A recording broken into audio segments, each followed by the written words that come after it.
After tying in the Eastern Conference Finals at 2 games apiece against the Milwaukee Bucks, the Atlanta Hawks seem to have all the momentum on their side, and Giannis Antetokounmpo out with a knee injury for the Bucks. Milwaukee had to respond on their home floor in Game 5, and they did. Milwaukee's Brook Lopez scored 33 points for the Bucks as he helped Milwaukee take a 3-2 series lead against Atlanta, winning 123-112. Game 6 on Saturday night, back in hot Atlanta.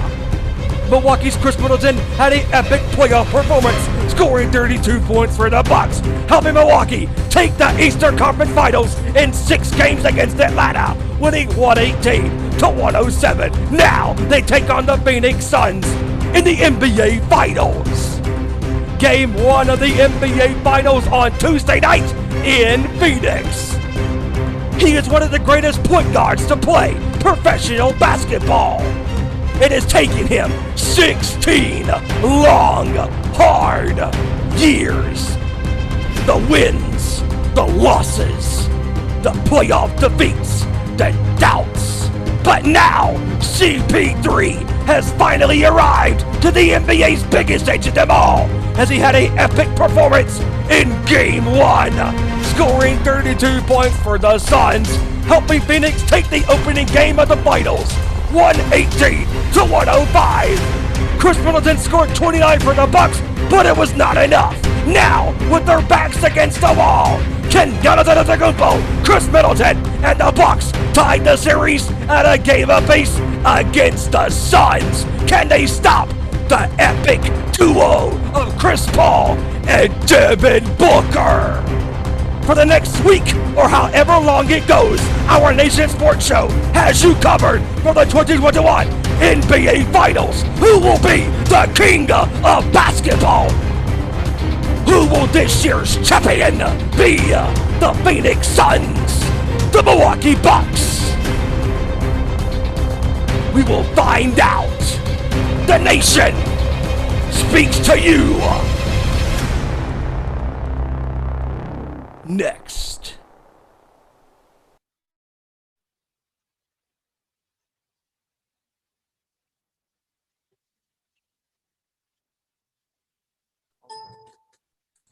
Good evening, everybody, and welcome to another edition of our Nation Sports Show live here on YouTube.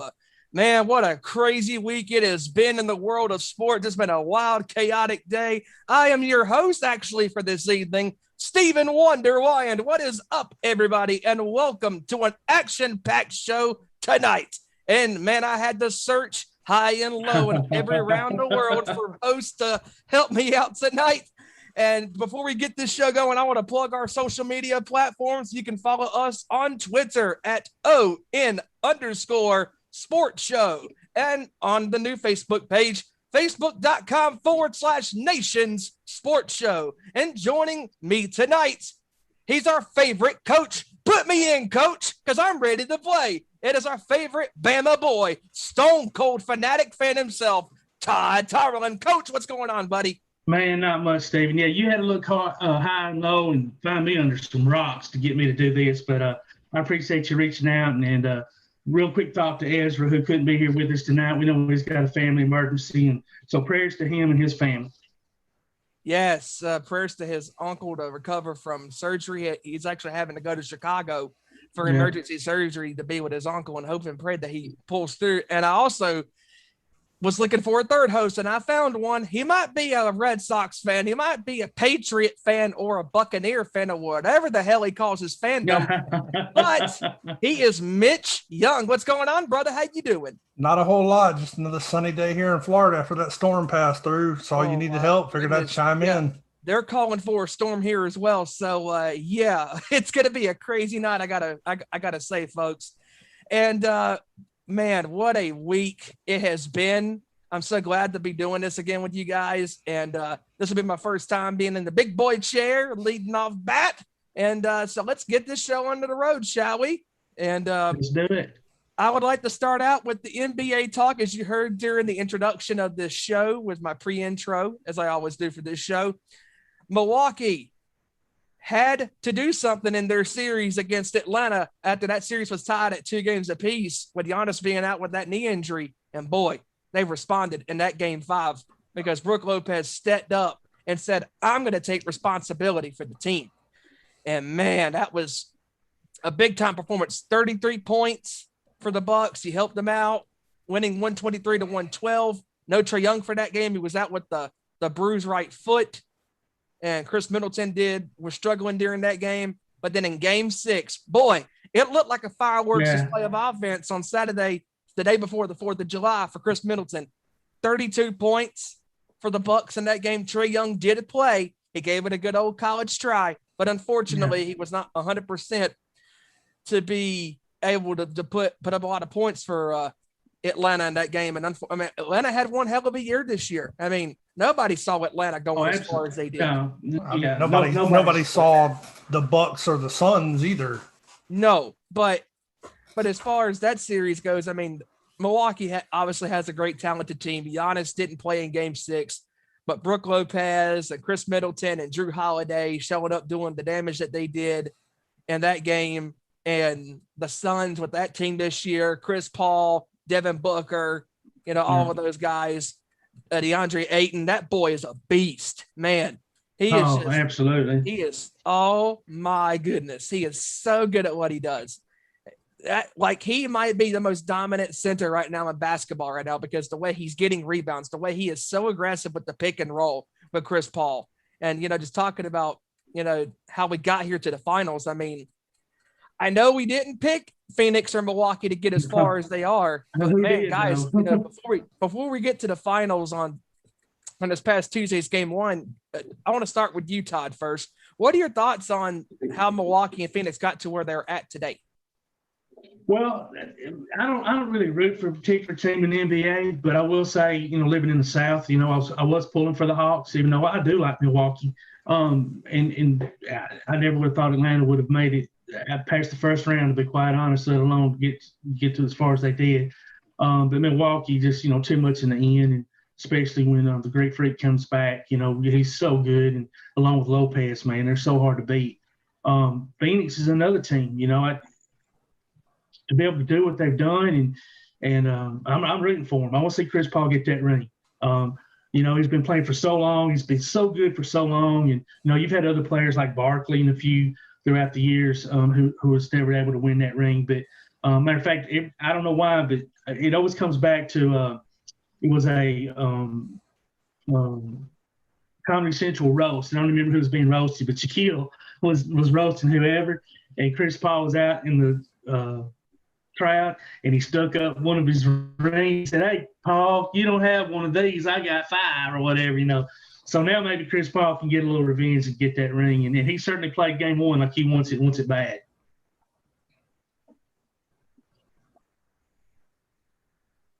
Mitch, what do you think, bud? I think Phoenix. Well, yes, Chris Paul is a huge part because they're mostly inexperienced team. A very young team. You got Chris Paul, Devin Booker, but the one X factor that I think is setting Phoenix apart right now is Jay Crowder. He's got that no prisoners attitude. He doesn't take crap off of nobody.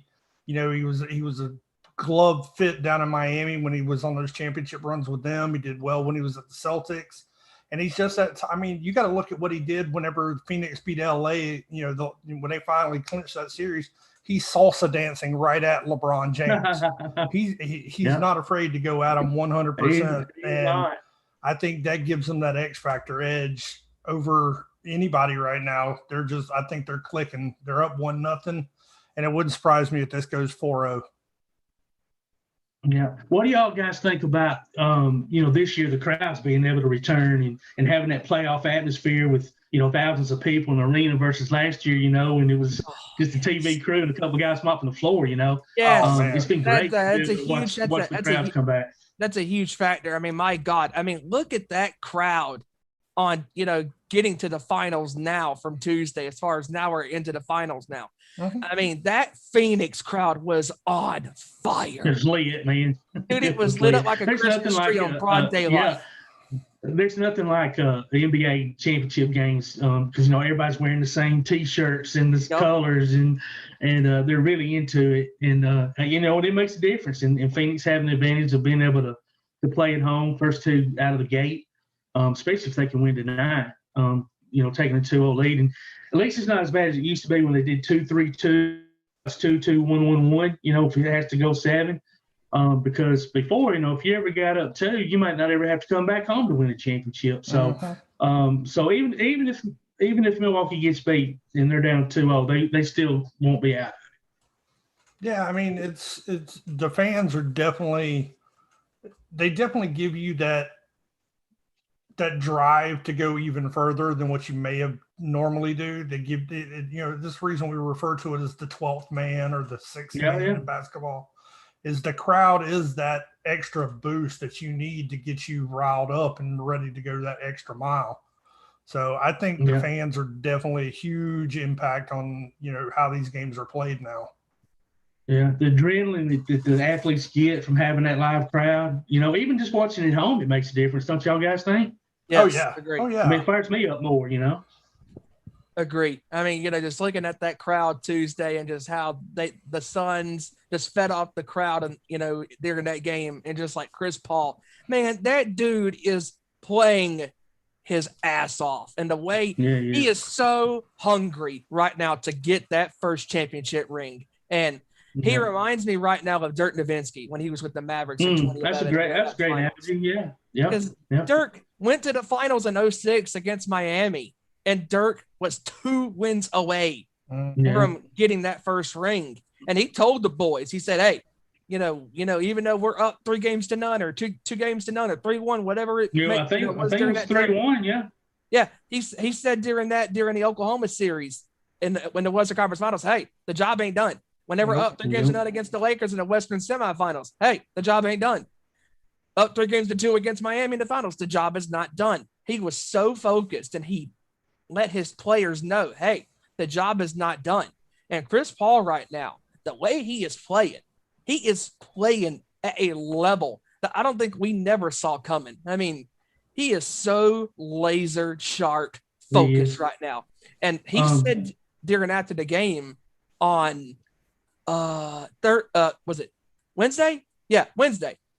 And he said, he was asked the question, why are you here to Phoenix? He said 2 words, Devin Booker. Yeah. He said that at the beginning of the season. That was what drew him there. I saw a breakdown just a little bit. I was getting my son some lunch today, and they had the TV on, and Jalen Rose was breaking it down. And he said, one thing as an older player, he said, take it from my experience. He said, you ask anybody that's been in the league as long as Chris Paul has, a couple things you don't want to do is go to the hole and take a lot of hits, and you don't want to hit the floor. And he's like, if you've been watching him play in the playoffs, he's not, and he made a great point. If you notice, he'll take it right to the hole, but he'll pull up about the corner of the free throw line or maybe the dotted line and either dish it off or lay it up. So he's not actually, taking those hard hits and stuff. So he has energy and his body feels like playing defense and can still run the offense as well. But man, he did some dribble drives the other night. I think, Stephen, me and you were watching at the same time. We both were like, oh, my God, because he just broke ankles left and right. And to do it at that age, that's incredible. 36 years old. I mean, this guy is just playing lights out. 26. Well, and not only that, but the fans, the fact that he can win that first title in front of fans is giving him that extra motivation too. Yeah. Exactly. That's a great point. Because I mean, I felt bad for everybody that won championships last year because it was kind of lackluster without the fans to share it with. Because ultimately, without fans, you really don't have an opportunity to play. So it's so great to see that he's going to get this opportunity live and in front of fans and be able to just show out the way he's known to do. And I think one of y'all alluded to it earlier. I think that if that does, it boosts your game. Yeah. It really does. It puts you in a zone that you may not have been in if it was an empty gym or empty arena. I mean, can you imagine playing an important, crucial game like a championship game in an arena that's built to hold 25,000 and there's 200 people maybe in there? That's got to be the weirdest feeling in the world. Yep. Yes. So, and not just good for the players, but congratulations to the fans for being able to come back and for getting in there and cheering their team on. 16,000 people were in that building on Tuesday night in Phoenix, and I'm looking And for. you could hear them too. Yes, you could hear the energy in that arena. I mean, they were hooting and hollering. I mean, just that, and I really think that right there is helping these teams, especially Milwaukee, especially with Phoenix. I mean, both of these teams. I mean, Milwaukee. I mean, when their crowd gets loud, loud. It's gonna be right when they go back home. I mean, that city's been clamoring for a championship forever as well. So, they're going to be there since 1974. That's a long time. And Phoenix hasn't tasted the finals since, and the Phoenix hasn't been to the finals since 1993, 28 years ago. I mean, my goodness. I mean, just the way everything's happened this year. And Phoenix is definitely not the place you go to win championships. No. Yeah, no, not normally you wouldn't know. That's the place you go to just get paid in your career generally. But I don't even know what I was going to say now, but just having that opportunity finally after that dead season last year, I say dead, but like Mitch, you said you felt bad for the teams. I didn't feel bad for the Lakers. I can't stand the Lakers. So. Well, yeah. I wouldn't have cared if they would have won in front of 1 million or 0, but and I was surprised that they got put out as early as they did. I know they had some injuries and things of that nature, but that was still a little surprising because they're a really good team. Well, and it'll be interesting to see who comes back from that team as well. Yeah. I mean, in Phoenix, I mean, I started to take them serious, especially during that Lakers series. I know that was early on during the playoffs, but my God, Devin Booker, when he played the way he did in that opening round series, 47 points in that closing game 6. I mean, Kobe Bryant told him before he passed away, unfortunately, hey, you want to be great? Go out there and be great. He has that mentality right now, that I'm going to kill you mentality. Yeah. And if I'm not mistaken, Stephen, I think I read today that Devin is actually wearing Kobe's number 10 jersey for the Olympics in honor of Kobe. Well, that makes sense. It's Devin that gets that number. And, he's referenced Kobe on more than one occasion. And for anybody that's ever seen any of Kobe's motivational talks or anything, I can imagine what a one-on-one would be like, I mean, good Lord, he somebody that came as far as he did maturity-wise and everything. He, like University of Alabama, Coach Saban even brought him in to talk to the Alabama football team. That's how good of a motivational speaker he was. This kid is playing in his first playoffs ever in his professional basketball career, and he's become one of the most fastest rising stars in the NBA. Mature, on the court, off the court. He's walking in right now. I can see him. I've got it on. He's got a white suit, white jacket and pants, shirt. So the teams are easing on into the arena right now, getting ready to play. Oh my goodness, it's going to be a very interesting game tonight, because if I'm Milwaukee, I know down 2-0, that doesn't really scream, oh my God, desperation. But at the same time, this is Phoenix we're talking about. Phoenix had the second best record in the Western Conference. Yeah. Yeah, that's right. That's right. And I don't think Milwaukee will panic. Yeah. In the matchups too. To me, you would think the matchup would be more Milwaukee's favor, just having Lopez and the Greek freak down low. But Crowder, like you said, Mitch, is so good. Todd, you there?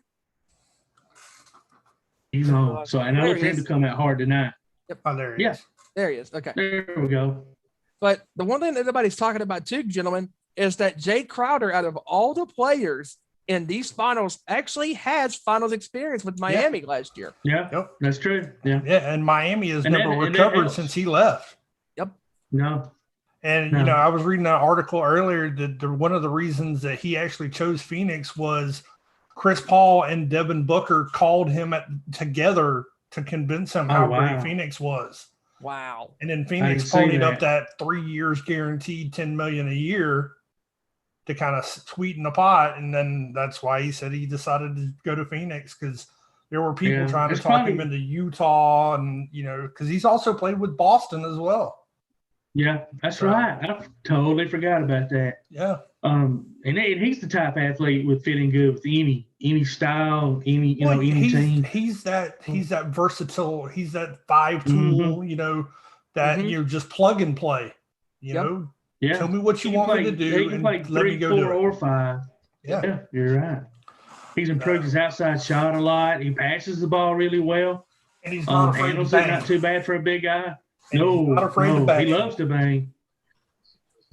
And that's what I love about it. The game's changed a lot over the years. When Steven was a young man, they used to, before you were born, Steven, they used to bang around a whole lot more than they do now. Trust me, believe me. I mean, going back and checking out the history of basketball, good Lord. The Detroit Pistons from back in the day. I was just fixing to say, when they had Lambeer and Rodman and all those guys, buddy, that was brutal. That was brutal. Not want to go in there. Brutal is the word, man. Michael could not win with Chicago during those first couple of years when he was with them, obviously, those years. And Detroit was the reason because, man, they were so brutal. Could you imagine if the NBA was the way it was back in the day in today's day and age? None of these players would survive. Like it'd be LeBron who? Bigger and stronger. Yeah. Yeah, but LeBron. About the first time LeBron tried to run over one of those guys, they'd have put him in the dirt. Yes. Well, let me ask you all this too. Just speaking of that, kind of on the subject. Like I'm more old school in just about anything, baseball, football, all of it. Yeah. But it just irritates me to no end. Like I just do not like the NBA game.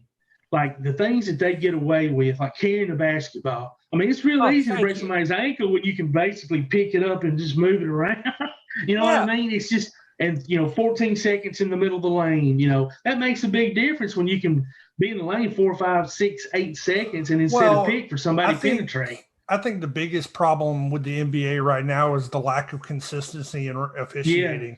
One thing is a charge, and then the next time it happens, it's not a charge. And then, this is double dribble. This is not. And this is a lane violation. This is not palming. Or you go to the hole and just get hammered, right? Yeah. And they don't call it, but then two possessions later, somebody puts their hand on somebody's hip up top, and they call a foul. It's like, are you kidding me? That was my biggest problem with Jordan, because Jordan got to that point where he was untouchable. No matter what he did, it was always if you did anything to guard him, you were wrong. They were going to call. Yeah, you were going to call a foul. And I didn't like Wayne Gretzky for the same reason. Wayne Gretzky got away with murder on the ice rink, Yeah. You never saw him take a hard hit. Yeah.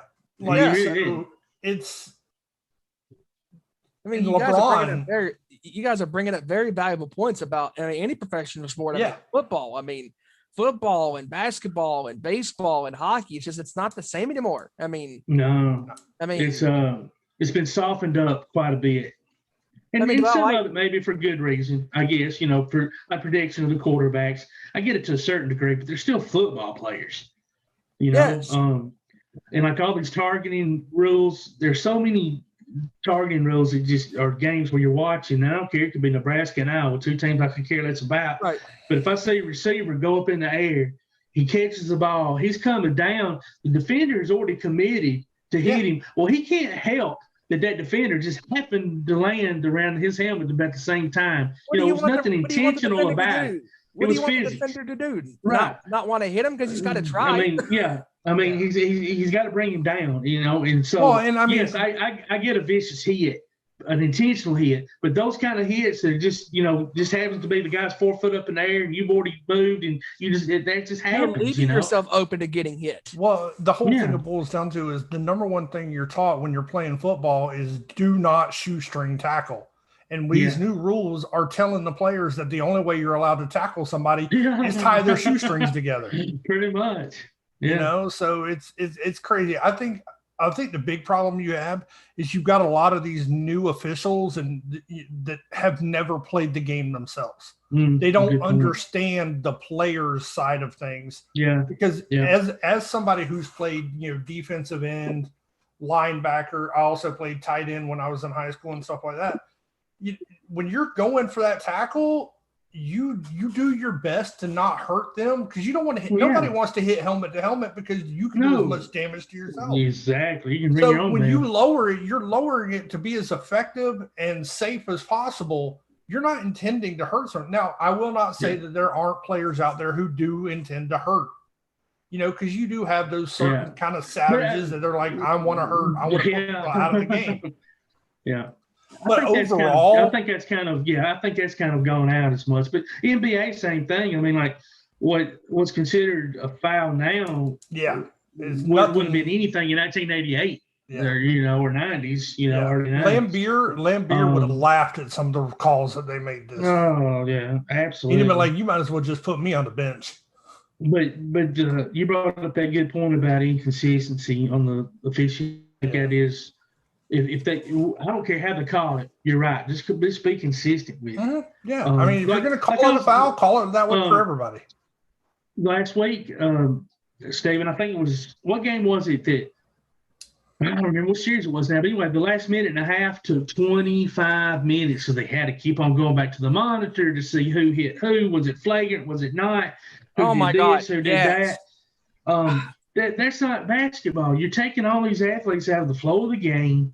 It's not enjoyable for the fan, whether you're on TV or in the stands. I forget what the game was, but I know exactly what you're talking about. I mean, my God. I mean, it's like the game was taking so forever to finish up. I'm like, what are we doing here? I mean, you know who that benefits? You know who the only person is? That's exactly right. The sponsors. Yeah, absolutely. Yes. Yeah. And I know we're getting a little off topic, but hey, that happens on this show. I mean, this happens. I mean, my God. I mean, on one episode, we were talking about some of the most notable fights in sports. That one time. I mean, that happened a couple months ago. But but these finals are looking so intriguing right now. It's fresh blood, and that's what I like about this finals this year. That's exactly right. I was going to ask y'all that earlier. Like, I'm sure the advertisers and networks maybe not be quite so happy having those lower market teams, but as a fan standpoint, especially just as somebody who loves basketball, which is like I am, I love having two new, like you said, fresh teams out there. That it's not the Lakers, Celtics, again. It's somebody new. So I think it benefits the game overall. I'm kind of torn because I always want to see the Celtics in it, but I understand your point. I do agree with you. It is fun. It's kind of like, back when you had every year, it was the Patriots, and it was at the start of the NFL season, it's the Patriots and who? The Patriots and who? Yeah. And then like in college football, it's Alabama and who? Alabama and who? But for the complainers, I've always told them, beat us. Yeah. Beat us. Yeah. And you won't have to listen to it. You won't have to see it or hear it. The thing that makes it exciting is parity. When you go into it and you never know who's going to win. It's not a predetermined conclusion. It's like, why should I bother watching the game when we know the Lakers are going to win, or we know New England's going to win, or whoever? Yeah. It makes it exciting. That's why I think people watch stuff like NASCAR. Because while, Dale Jr. or, I'm using dated drivers because I haven't watched it in a while, but Jeff Gordon, Dale Jr., Jimmy Johnson, they're the odds-on favorites usually. But you never know. They could wreck on the first lap. They could wreck on the last lap. They could run out of fuel. You never knew when that wreck was there's coming. So many variables that go along with race car driving. Absolutely. But you know what? NASCAR softened up too. Oh yeah, the slowing down in the pits and having the little breaks and I do not like the new rule changes. I think it's turned a lot of people off from the sport. You don't see the crowds near like they were back. Man, I remember going 2000s. I remember going to qualifying in Daytona, and it's just a madhouse of people. And now you go down there and they're like, you used to have to like try to win tickets on the radio if you wanted to go because they'd sell out so quick. Sell out. Now you can buy them all year long. Yeah. Right. Yeah. I mean, it's going to be a very interesting, the next week or so what happens in these finals. I mean, because these finals can go either way. It could go 6 games, it could go 7, it could go 5 because Phoenix is that good of a team. And if Milwaukee gets hot, they could be the team by 5. I mean, who knows? That's why this finals this year is so intriguing because it's not LeBron. It's not Golden State. It's none of those teams. It's not the Lakers. It's not Steph Curry and all those guys. Right. And like like with Curry and them, you knew what they were going to do, right? Milwaukee's one of those teams to me that can go up and down the court, they can slow it down, they can do different things. But you watch after tonight when they go back to Milwaukee, I bet the game is totally changed, kind of the way it plays when it goes back home. To me, it's always been intriguing in basketball. To me, it's the only sport that you really see that in. Is that when a team's at home, they play typically different style of ball. I don't know if it's because they feel comfortable on their court or. That is true. Well, it takes me back to I was watching something. It was about a basketball team, and they had been having struggles, and they couldn't come together as a team. And then the coach put them in this old ratty gym and said, until you learn to play as a team, you don't get the new fancy gym. And then they finally all came together, and they were like, how do we make ourselves better? And they're like, we know this court better than anybody. And they started, what they did is they learned every spot on the court where it affected the ball when you bounced it. They would force the other teams to play in that area, and then they didn't know which way the ball was going to go, and they could anticipate things. So, home court advantage is a huge thing. It's definitely because, not only the court part of it, but the crowds. Yeah, having your home crowd, you're going to get that much more amped up for them. Yeah, that's true. Yeah, that's why I think tonight is a very interesting game for Milwaukee, because to me, they need this game, because if they tie the series at a game apiece tonight in game 2, and the next 2 games are on your home floor in Milwaukee, man, that right there is going to get you psyched to be playing in front of your home fans in the first finals since 1974. To be able to go up 3-1 in the finals at home, that's would be an amazing opportunity for them. Yeah, I was sitting here kind of looking at the stats earlier before we went on air. And one thing Milwaukee's going to have to do is, like, P.J. Tucker played 33 minutes the other night, only shot the ball 6 times, 3 for 6, 7 points. He's got to score more. Giannis played 35 minutes with 6 for 11. He needs to be able to get more shots at the basket. I mean, he ended up with 20 points, and I know he's still playing a little hurt, but that's not very many shots, 11 shots in 35 minutes for your main cog of your offense, Hell, he should have 4 or 5 attempts just as putbacks from offensive rebounds, let alone what's working to the offensive system. So I look for him to shoot the ball a lot more tonight.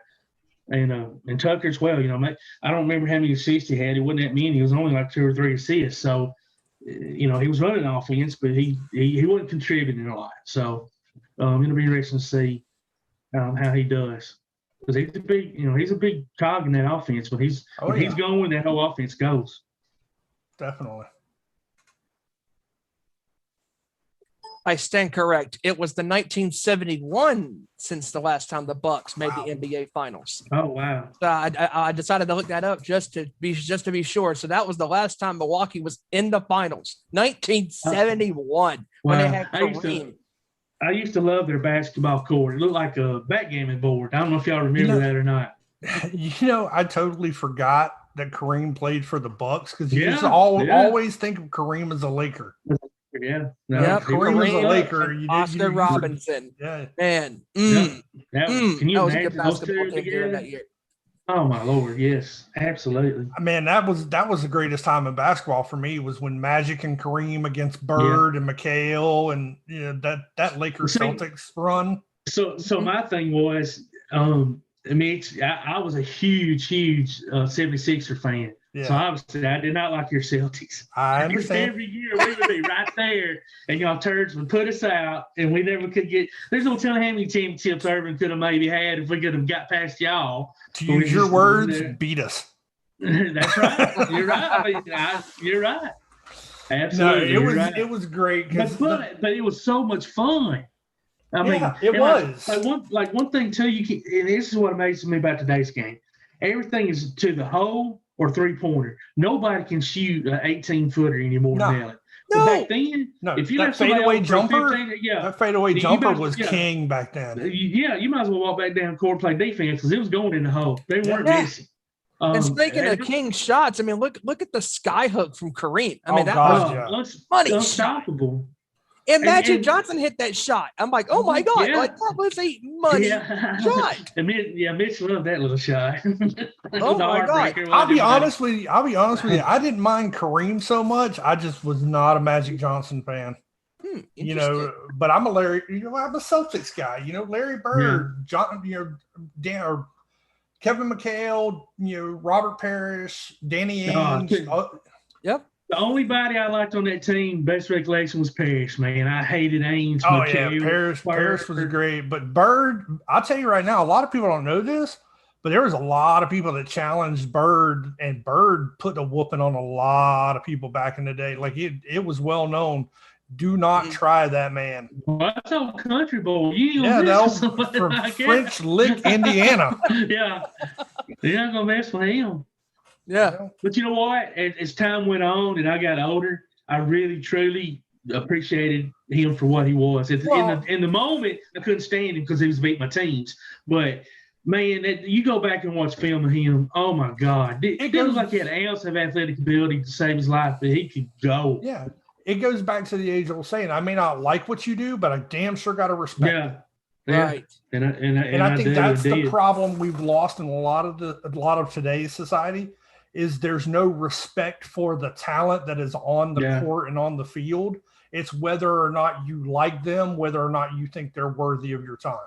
And or depends on how many championships they have or have they won any. I mean, which thinking about it that way, if as bad as I hated him or any of them, if McHale would have come over to the Sixers, I probably would have loved him. Yeah, probably. I probably would have.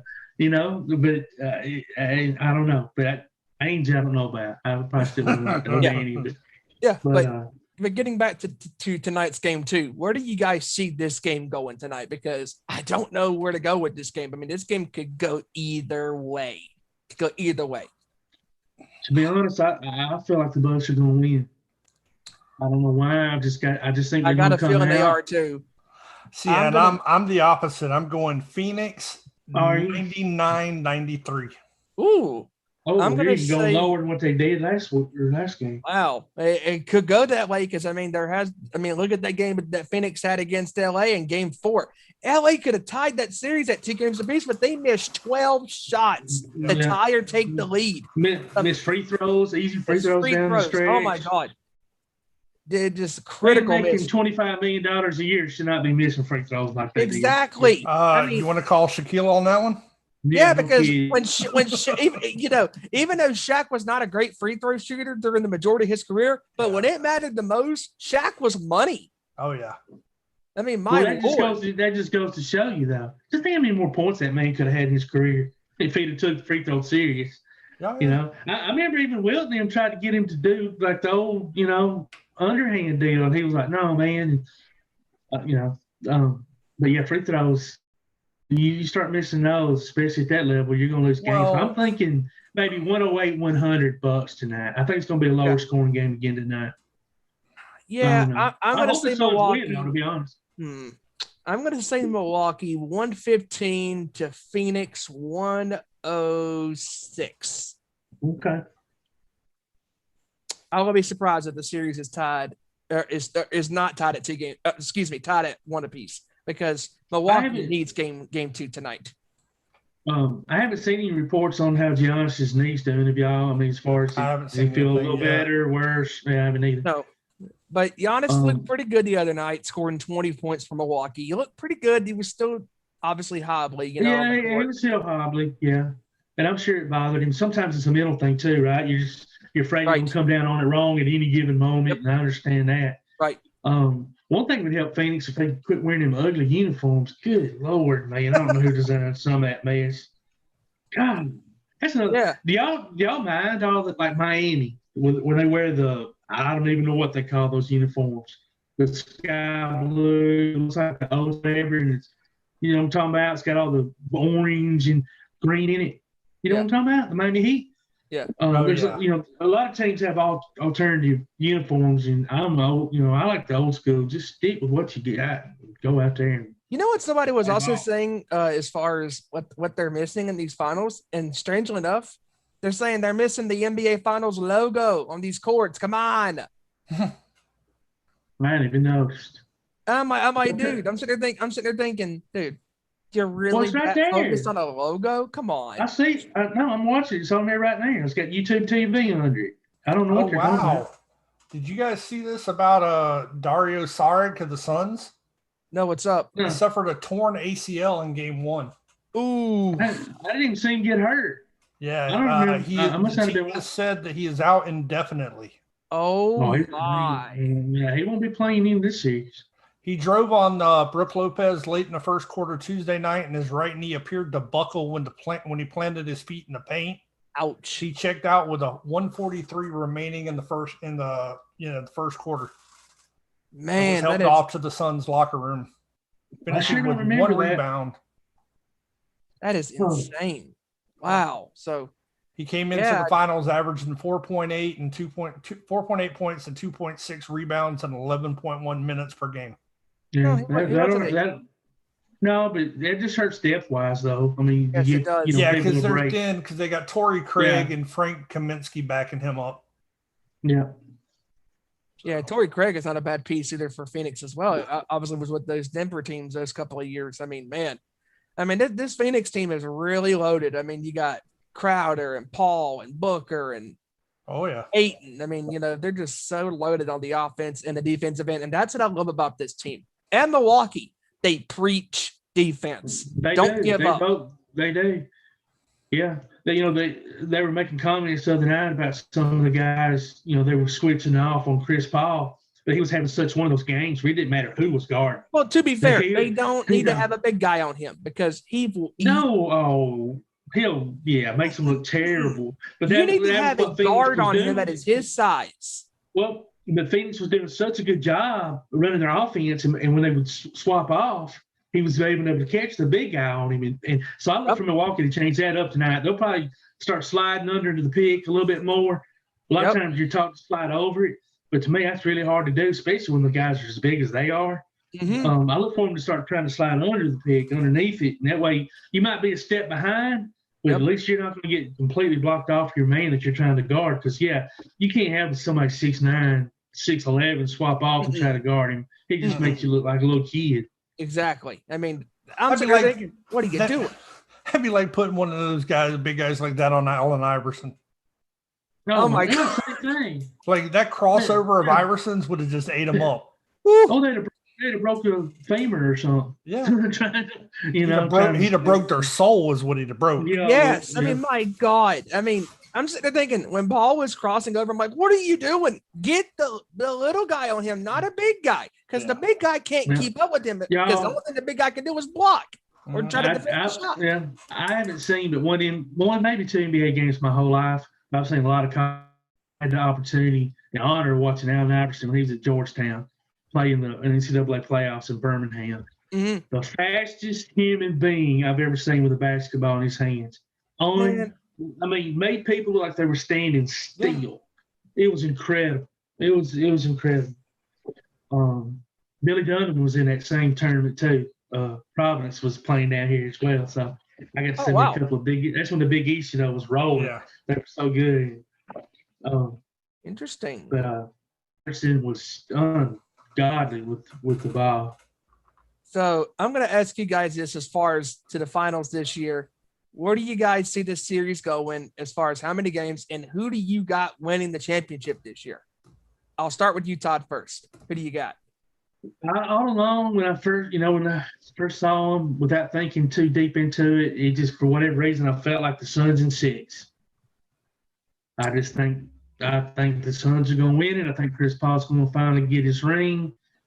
And then it's going to be interesting to see what they do with the Bucks. See if they're going to keep them together as a team or dismantle them and try to get Giannis a little bit more different help or something. But yeah, I'm going the Suns in 6. Before I go to Mitch on this, to answer that, to me, this is Milwaukee's best team because Drew Holiday is the answer to what Eric Bledsoe was trying to do.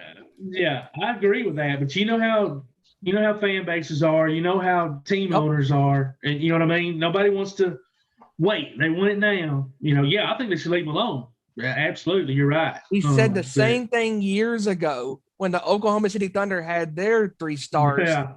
There we go. Westbrook, Harden, Durant. What are you doing? This is the future of the NBA. I feel like that Thunder team could have won a championship. Well, yeah, multiple. Yeah. Multiple. And I mean, it's just one of those things. I mean, to me, Milwaukee needs to be patient because this is, to me, the perfect team for them. I think they've got the perfect people surrounding Giannis. They works best well with him and how that team runs their offense. But we'll see. But they're not going to win this one. They're going down in 6. Mitch, what do you think? Who do you got? I'll be honest with you. There's a part of me that wants to say it's going to be the Suns in 5, but there's also a big part of me, Suns in 4, because I think Booker is just that motivated to honor Kobe. I mean, he's literally made a quote, when people asked him, what advice do you think Kobe would give? And the only thing he can say is finish the job. Mm-hmm. And I think he's just motivated to, to kind of validate Kobe's belief in him and to kind of dedicate it to Kobe's memory and everything. And I just got a feeling he's going to show out and do whatever it takes to just take the series as quick as possible. I mean, Milwaukee had the game in single digits by 7 in the 4th quarter. And then Devin Booker said, I got this, fellas. Hit that 3. Swish. Back up by 10. I'm like, wow, this guy is just – he's awesome. He is such a good player. I mean, if I had to put money, I'd say the Suns in 5, though. I'm a betting man. I've got to go back real quick for you to make your prediction because I'll forget. Yeah. I've been meaning to bring this back up. Devin Booker is not the one wearing 10 for Kobe. It's Jason Tatum from your Boston Celtics. So I'm sorry. Oh, interesting. That's cool. That's even cooler. Yep. I will have to go with Phoenix in 6 because I think Milwaukee is they're here for a reason. Yeah. Antetokounmpo and Middleton, the way they're playing, but Middleton to me is the key factor in this series. They're going to go as far as they go, depending on how he plays. Because when Middleton is hot, he is hot. He can hit his mid-range jumper, his 3-pointers, and Giannis can do it all. But he needs the only thing I hate about it is them winning in 6 has them winning on the road, and I always love to see a team be able to win it in front of their home crowd like Tampa Bay did last night in hockey. But you know what? I'm sure they take it where they can get it. So Well, I think one of the cool things about this series is no matter who wins, a 50-plus year drought's going to end. Yeah. Because it's been 50 years. It's been 50 years for the Bucks, and the Phoenix has never won one in 53 years. That's amazing. So, I mean, either way, a 50-year drought is going to be broke. Yeah. So it's just amazing. It's amazing to see what's going on this year in the NBA. I mean, it's a new lease on life. I mean, the predictability of these playoffs went out the door, and nobody predicted Milwaukee or Phoenix to be in the predicament they are right now, except for these two teams that believed in themselves with their head coaches. Yeah. Let me ask y'all this. Do y'all think that was such a shortened offseason, coming right off of the playoffs last year, going into a new season? Do you think that had any determination of who got where and as far as they got? I mean, I know everything was equal as far as – you don't think so, Mitch? Nah. I think these guys – these are well-tuned athletes, but – well, I mean, I understand. Injuries did add up. I understand that, it could put a little bit of extra fatigue on them and everything, but these guys, you're talking about athletes of the highest caliber. I don't think it's that much on them. The one thing I do find interesting, and I just happen to think of this, is has anybody else noticed how many of these long championship droughts are starting to come to an end over the last 10, 15, 20 years? That's a good point. Ever since the Red Sox in 04 broke the curse of the Bambino, and now, the Cubs, Cleveland got a championship, and now the Suns and the Bucks are in the playoffs. Tampa Bay got another championship in football. It's Kansas City with their championship. Yeah. I mean, my God, I mean, it's just been a very good decade of sports. I mean, Yeah, we've had our fair share with the Warriors taking the fun out of the NBA for a little bit because of Durant going to that team. But as far as other than that, man, you never know what's going to happen now, and I think that's the beauty of any sport right now. No matter what sport you watch or root for, as far as what team you root for. I mean, let's look at it this way. Even with Golden State, before 2015, they had not won a championship since 1975. Yep.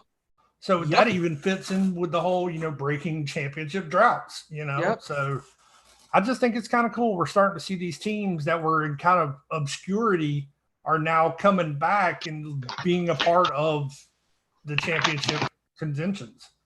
Exactly. I mean, anything can happen now, in professional sports, and nothing is safe now, and you can sit there and go, oh, that team has the clear advantage to win that series, or this team has the clear advantage to win this NFL playoff game. No, that's all out the door now. I mean, this is why parity. That's the biggest word you said, Mitch. Yeah. Yep. Parity is the biggest factor in what we have seen in sports this past decade. Yep. I mean, and that's why I love college basketball so much. To me, college basketball has the most parity of any sport, professional or amateur there is. You can be a school that's only got 1,500 students or 50,000 students and still get to the Final Four they turn. Well, I mean, you look at Gonzaga. Yeah. Gonzaga is a team you would never, ever think about. And then all of a sudden they go on these championship runs and they're just like, yep, we're here. Don't forget about it. It's like in college football. Look at that run Eastern Carolina made a few years back, where they were knocking off top 10 teams. Yeah. Well, Appalachian State. Central Florida. Years ago. UCF went undefeated. Yeah. But yeah, college, that's why I keep up with college more so. And plus, living where I live, we've got the Titans that are close by and the Braves somewhat close by. But, we don't have a professional team in the state of Alabama. So obviously college. Don't feel bad, man. Where I live, we have the Jaguars. Oh, dear Lord. Yeah, I'm good with that. Go one. Tebow. That's all I get. Go Tebow. I hope he makes it though, man. I'll be honest with you. I think putting Tebow on that roster, whether he plays one down or not, is the greatest ticket selling idea the Cons can ever have. I hate to say this, but I agree. Because you are now putting Urban Meyer and Tim Tebow an hour away from the heart of Gator Nation, playing on Sundays. Yeah. You're selling out every game. You're selling out every game. Show up. And he's such a great locker room leader that whether he contributes on the field, I mean, that's just having his person around. Yeah, everybody says that all this is a way to get him into the front office as a quarterback's coach. I don't know if I'd want that. No, I'll be honest with you. I think he'd be a great quarterback coach because if you think about it, the greatest games Tebow ever had were all inside of that stadium in Jacksonville. He's right. That's true. And the reason that is a lot of people don't know this, but they actually had a scientist come in and study it. That stadium in Jacksonville is legitimately designed for a left-handed quarterback to excel. That's why the Jaguars have insane. Well, if you look at it, every time the Jaguars have been in championship contention, they've had a left-handed quarterback. That's crazy. I guess it's the way the winds come in off the river and everything. So, but yeah, it's crazy. So you're talking about the years that Jacksonville went to the AFC Championship games, even back in the early 2000s. Yeah, like when they had Mark Berline. Right. Yeah, Berline. Mark Bunnell. That's who it was. And had they had another one too, didn't they? Yeah, Byron Leftwich. Yeah, Leftwich. Yup. And who's by the way a good coach. And then I was gonna say Freddie Kitchens. I don't know if y'all remember, but he was a quarterback at Alabama and stunk. But and that's another thing that a lot of people don't realize is not only did they bring in Urban Meyer as the head coach, you know who the defensive coordinator is, don't you? Charlie Strong. That's right. I knew that. Who was Urban Meyer's defensive coordinator at Florida. Yep. At Florida.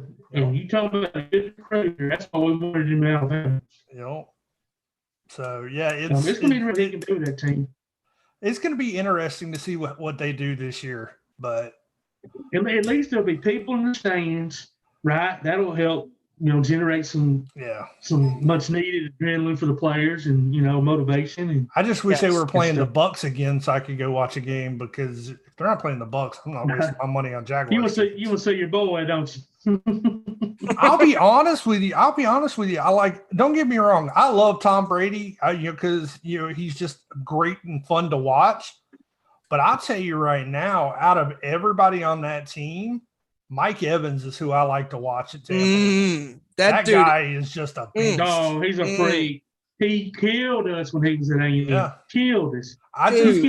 He is not afraid to run a route. He's not afraid to put it on somebody. He's not afraid to go over the middle. He'll go up for the ball. Yeah, he's not scared. You're right. Being an old school Bucks fan, I really, really miss Mike Allstott. Allstott of the gut. That A-Train, man.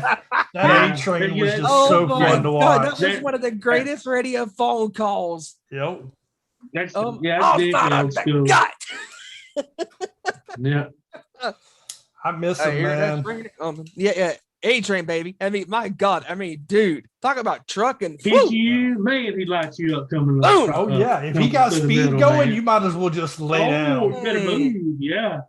Yeah, like the party. And then you had Warwick Dunn, where he could just block for Dunn. Team, man. It was crazy back then. Yeah. I even liked the Bucks when they were charity, when they first started.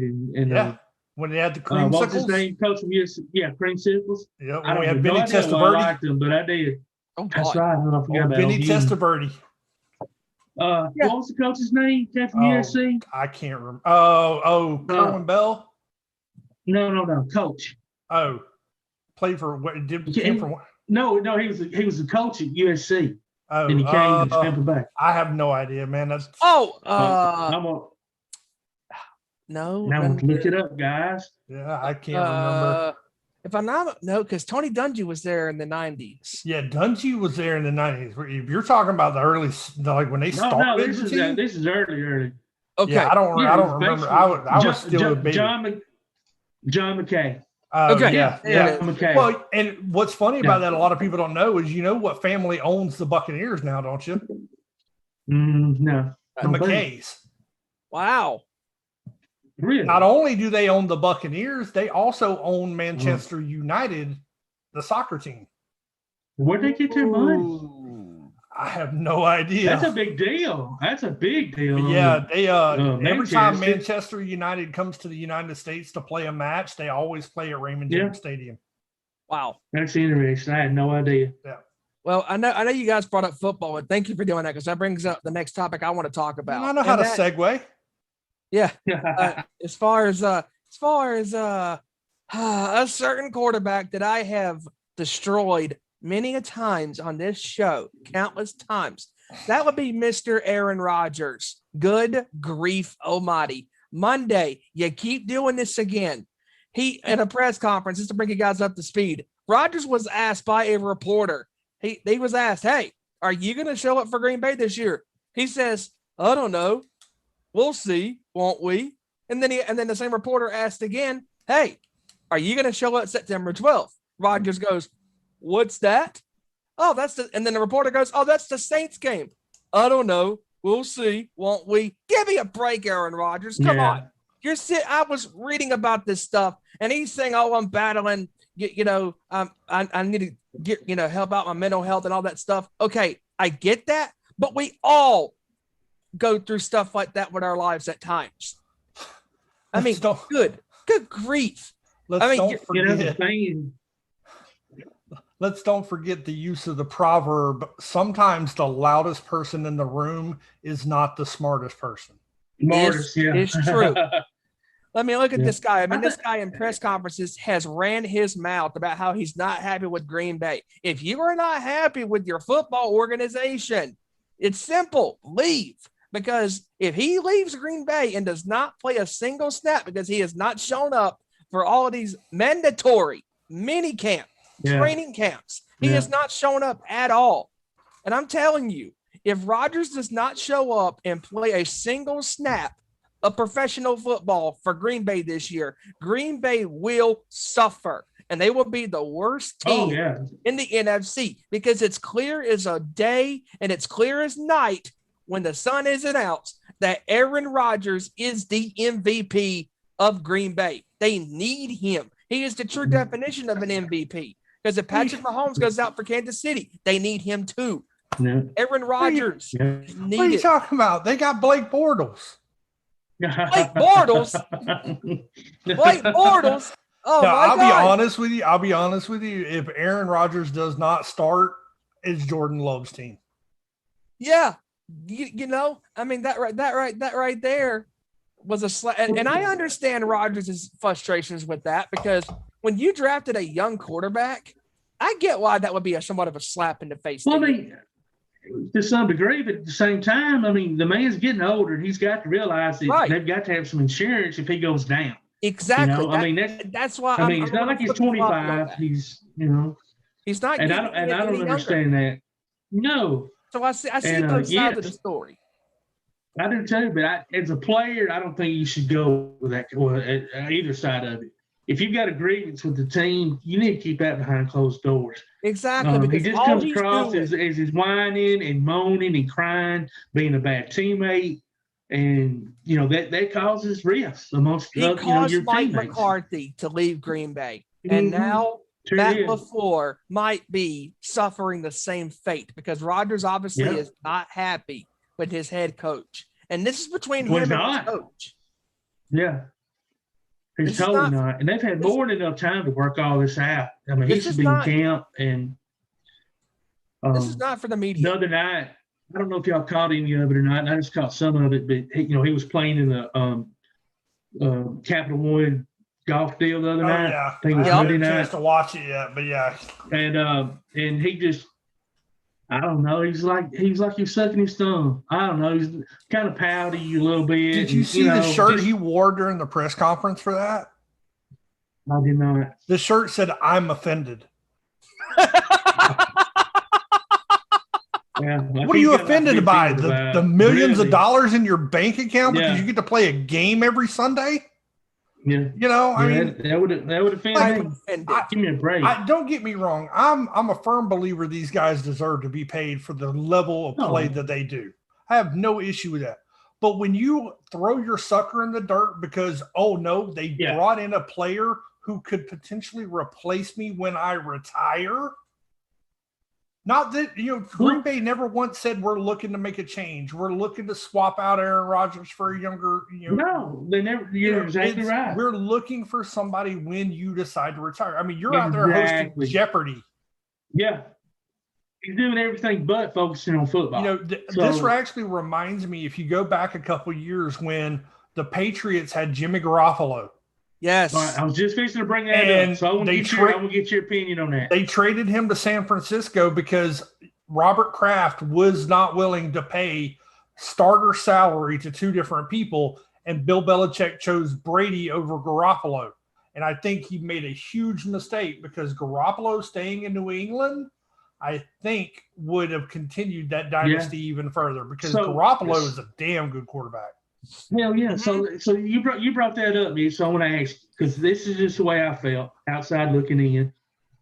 I felt like that Brady had something to do with that. I think he was threatened by Jimmy a little bit. And saw maybe not the writing on the wall per se, but kind of like, Brady got his position by somebody getting hurt. And I always felt like he thought, oh, crap, if I go down 2 or 3 weeks and Jimmy steps in, they may go, oh. Here's the ironic part of that whole situation is at the time, he was not willing to give up a piece of his salary to be able to keep Garoppolo, but yet was totally willing to do that to re-sign players in Tampa Bay. Yep. And that's something else? I don't know. So it's very interesting that went down. And now that San Francisco has drafted Trey Lance, I think Garoppolo might be going to that free market area again. And I'll be honest with you, there's a lot of teams where I think if you put Garoppolo in there and give him a good offensive line and some weapons. You give him a line? Heck yeah, man. That's the reason I think he gets hurt in San Francisco is they don't have a line good enough to protect him. No. They can't. And that was the but you know what? San Francisco. Y'all have Mac Jones now, so y'all are set, Dave. I'm telling you, he's gonna be your starter for the end of the year. Mark it down. Cam Newton, go to the Giants. Oh, the Patriots? Yeah. I'm not a Patriots fan, man. I got Tom Brady down in Tampa. Oh, okay. The Patriots are my backup. The Patriots are my backup team. I thought they were your secondary team. My bad. I got them flipped. But I'll tell you right now, I like what Tampa Bay is doing. They drafted Kyle Trask. Yeah. And I think give him a couple years to sit behind Brady and pick that brain.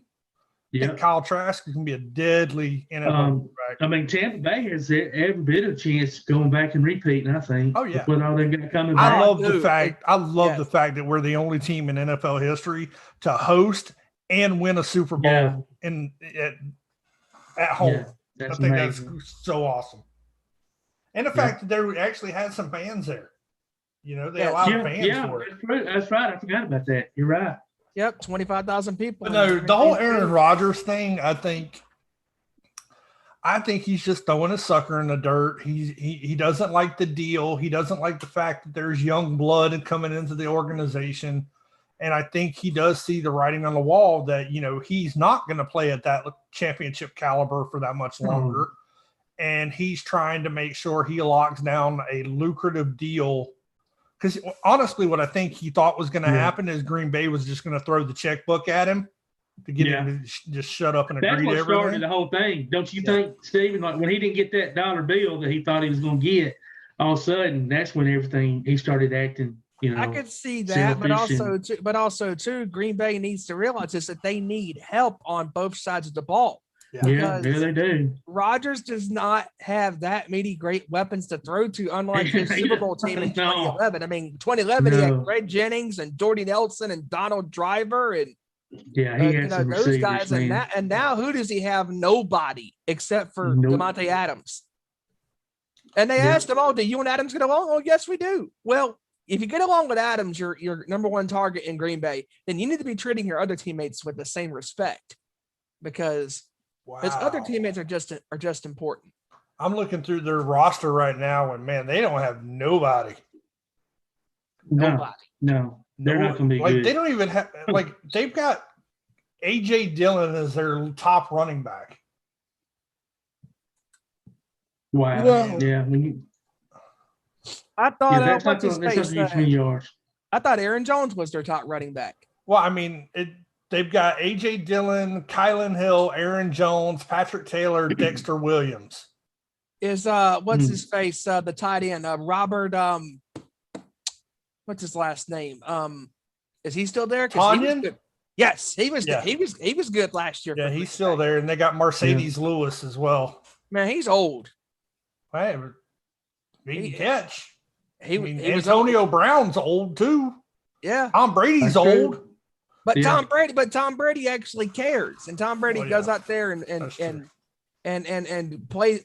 Tom Brady can make a tree look good for all time's sake. I mean, he could. Tom Brady's that good. He can make anybody look good because he's that good. And I mean, it's amazing. You'll never see another athlete probably in a team sport do what he's been able to do. I mean, Jordan's Super Bowls. But to do it in football and now do it with another team, I mean, God, I can't imagine being a true-blooded, hard, core New England fan, how you felt last year seeing him go to another team and winning, man.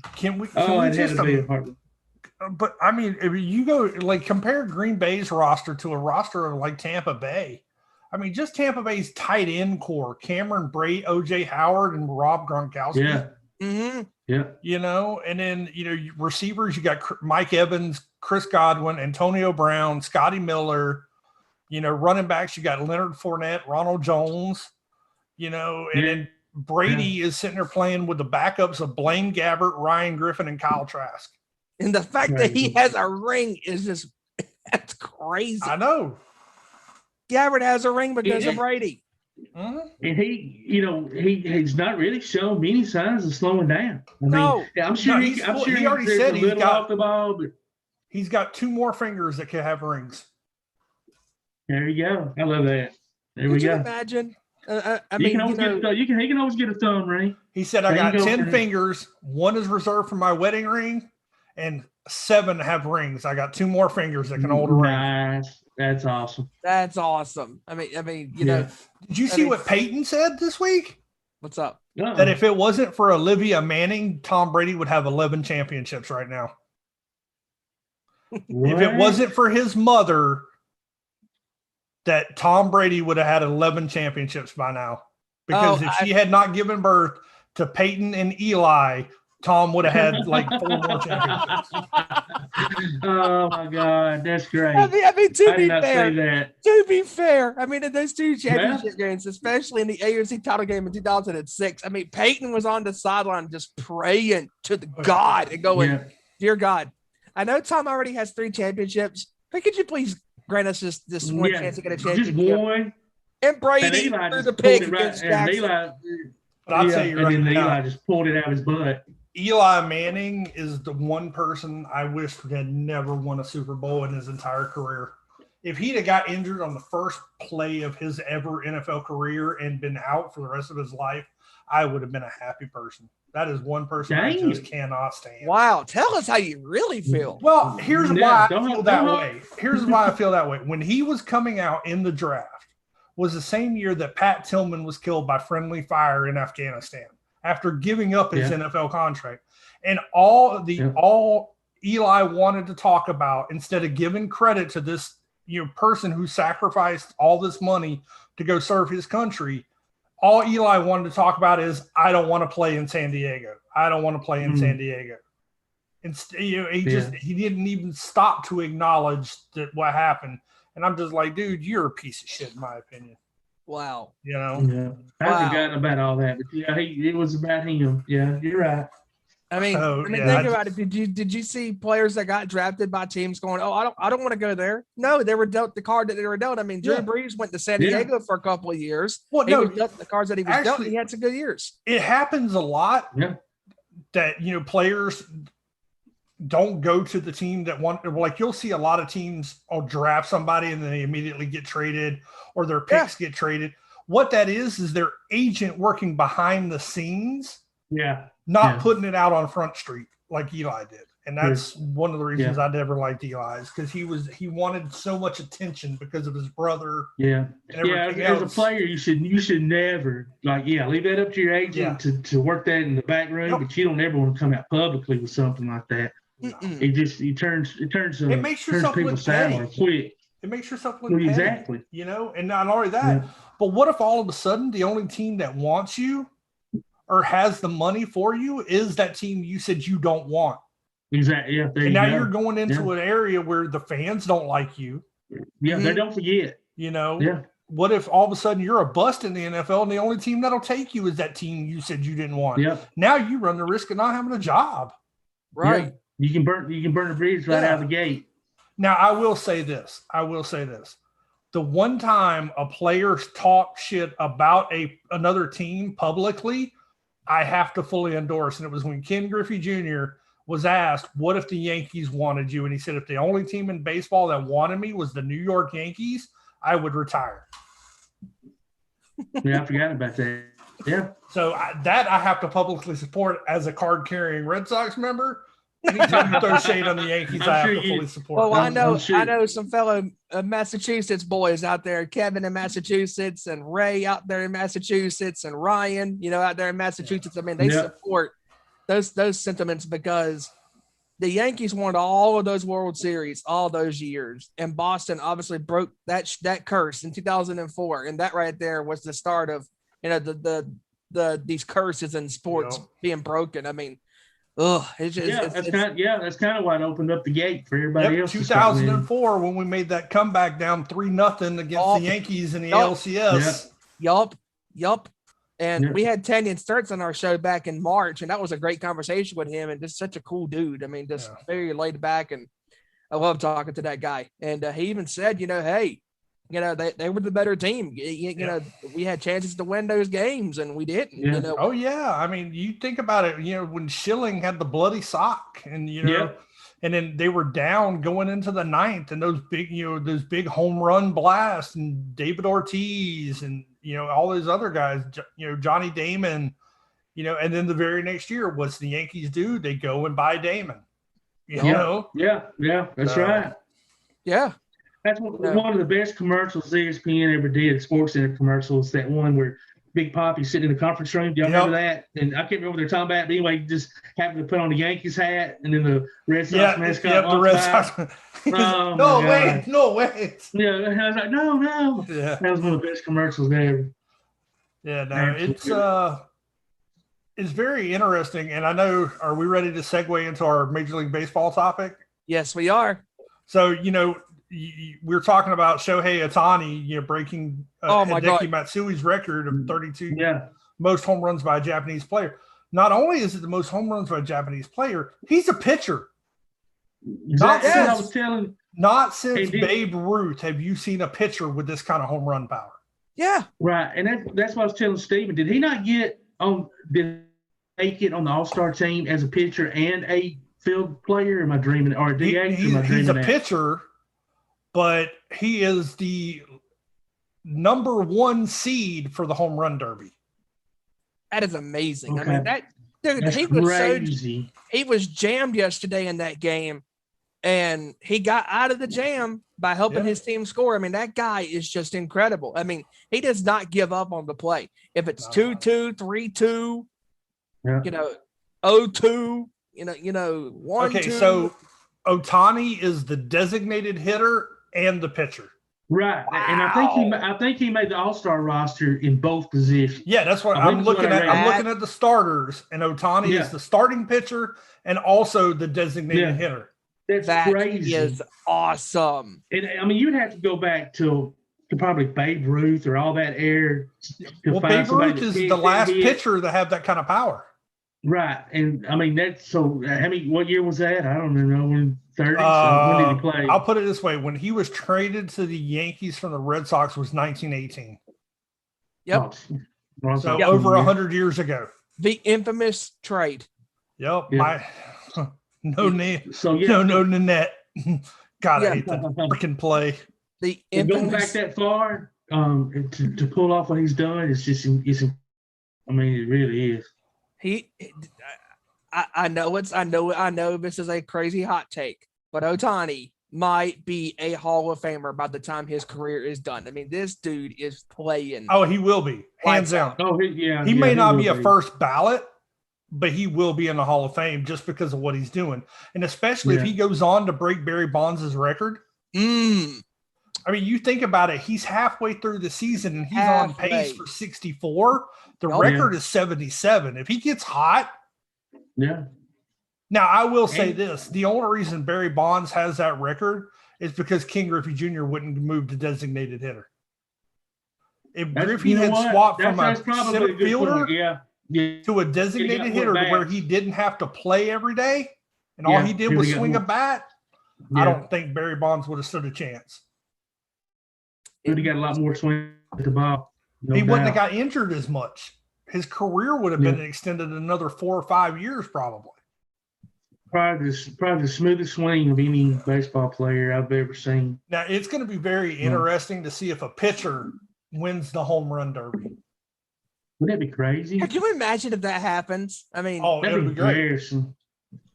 Oh, that'd be wonderful. Yeah. I guarantee you, every baseball that he hits out of the park is going to be a very hot commodity. Yep. Oh, just because of the novelty of him being a pitcher. I mean, so I'm a diehard Red Sox fan, so getting excited about Yankee stuff is kind of hard for me most of the time. However, a few years ago, I actually worked for a website that covered high school sports, and we were covering high school baseball. And one of the coaches in our area is Roger Maris's grandson. Wow. And cool. That's cool. I actually got to interview him the same year of Roger. It was the anniversary of Roger Maris breaking Babe Ruth's home run record. Wow. I literally got to hold the ball and the bat that broke the record. Oh, that's cool. That kind of just momentous event. You can feel that energy sometimes, and it's crazy. So any kind of souvenir you can get from the season like this, man, hold on to that because that's something to talk about for ages. Yeah. Yes. Yeah. You know, was there anybody that you felt on either the National American League that got shafted, for lack of a better word, on the All-Star mix? I think Chris Bryant should have been a starter from the Cubs. I think he's a little bit better than Nolan Arenado from the Cardinals. I just think Bryant is kind of having one of those great years as well. As far as the starters for the American League, of course, Mike Trout, kind of just a standard. My Red Sox got two guys on there, Xander and Rafael.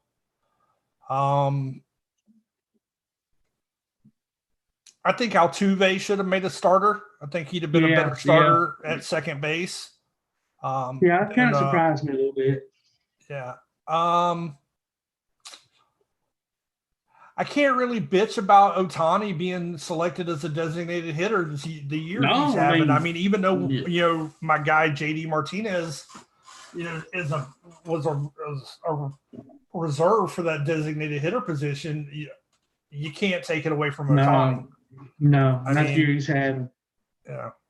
As far as starting pitchers, see, this is what's confusing to me because if you look at the starters, it lists Ohtani as a designated hitter / pitcher.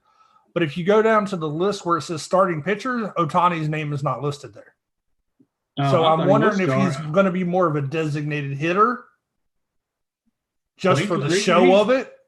Yeah, but he's definitely going to pitch. I mean, he may come in middle of the game or something. But I'd be shocked if he didn't pitch.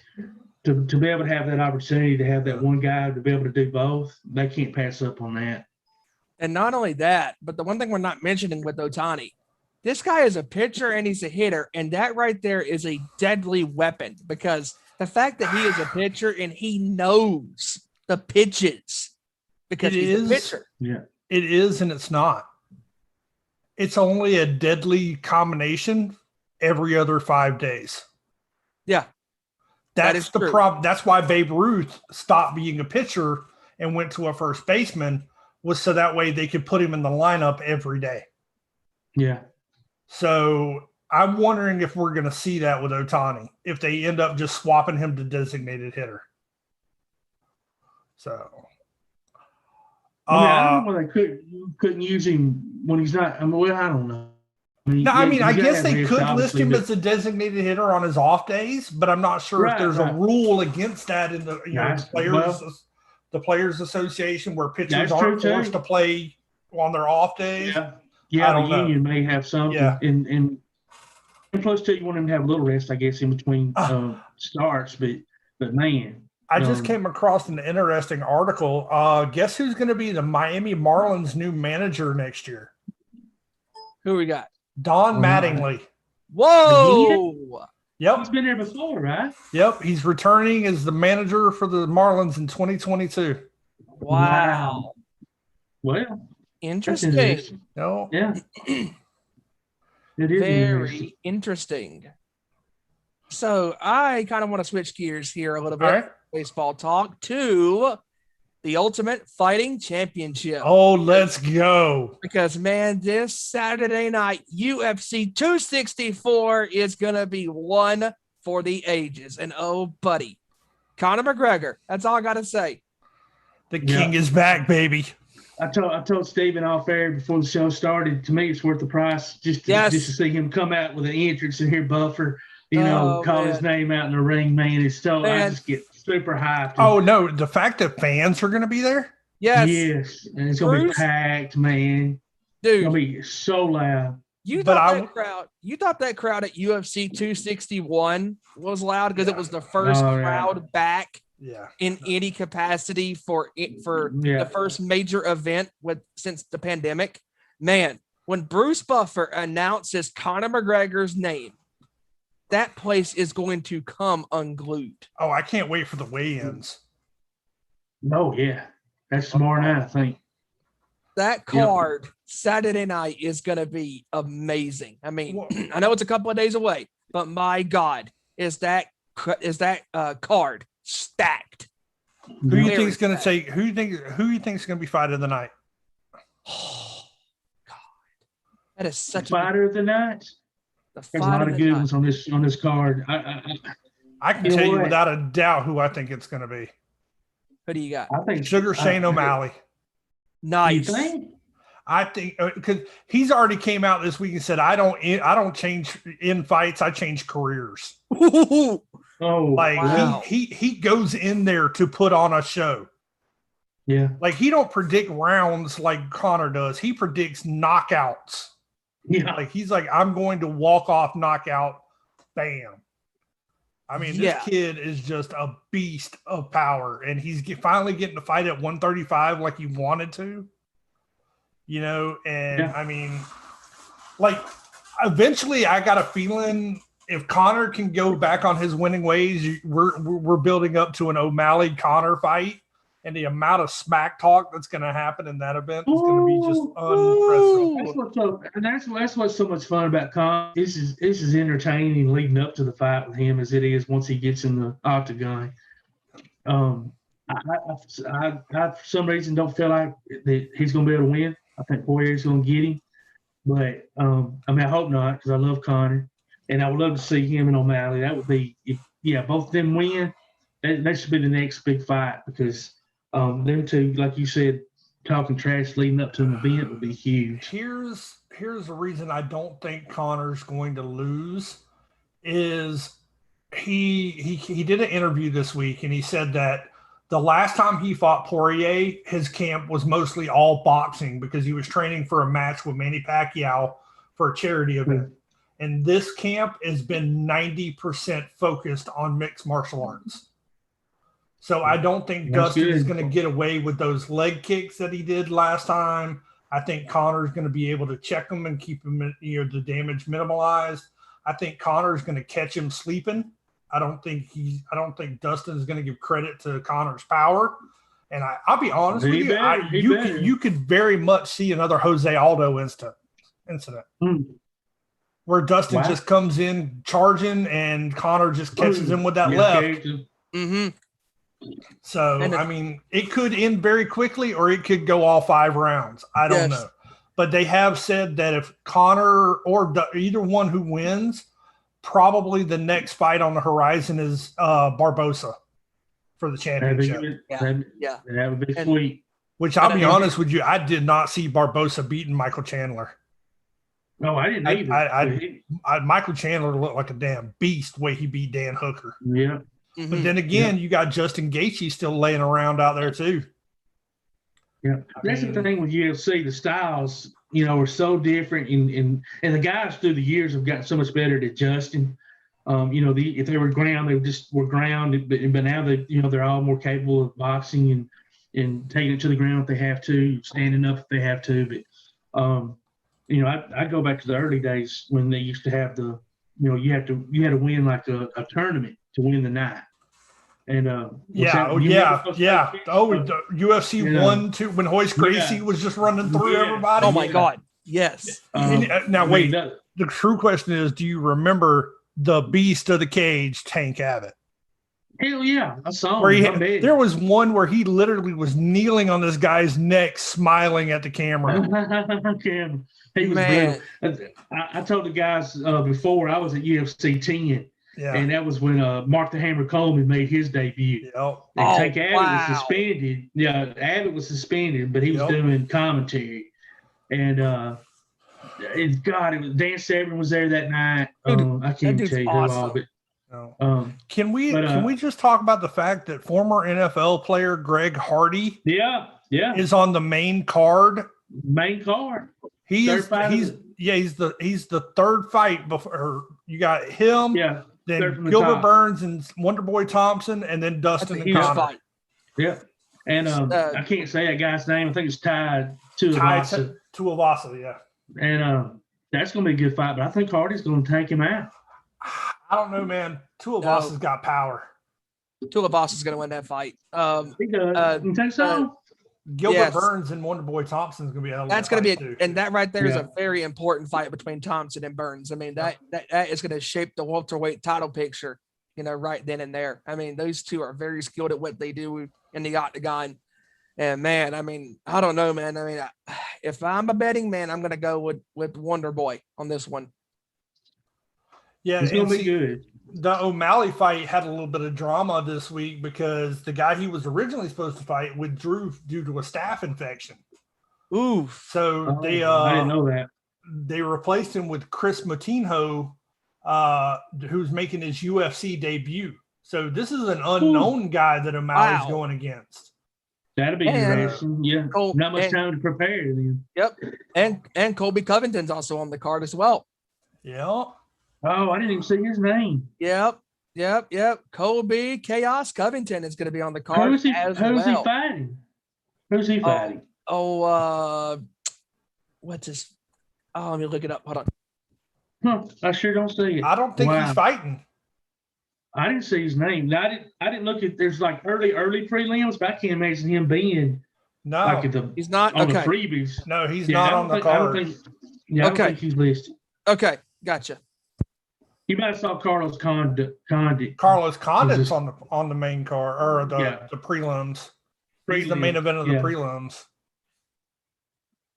Which the prelims are going to be pretty good too. So it's going to be a good night of fighting. Speaking of fighting, I saw earlier tonight where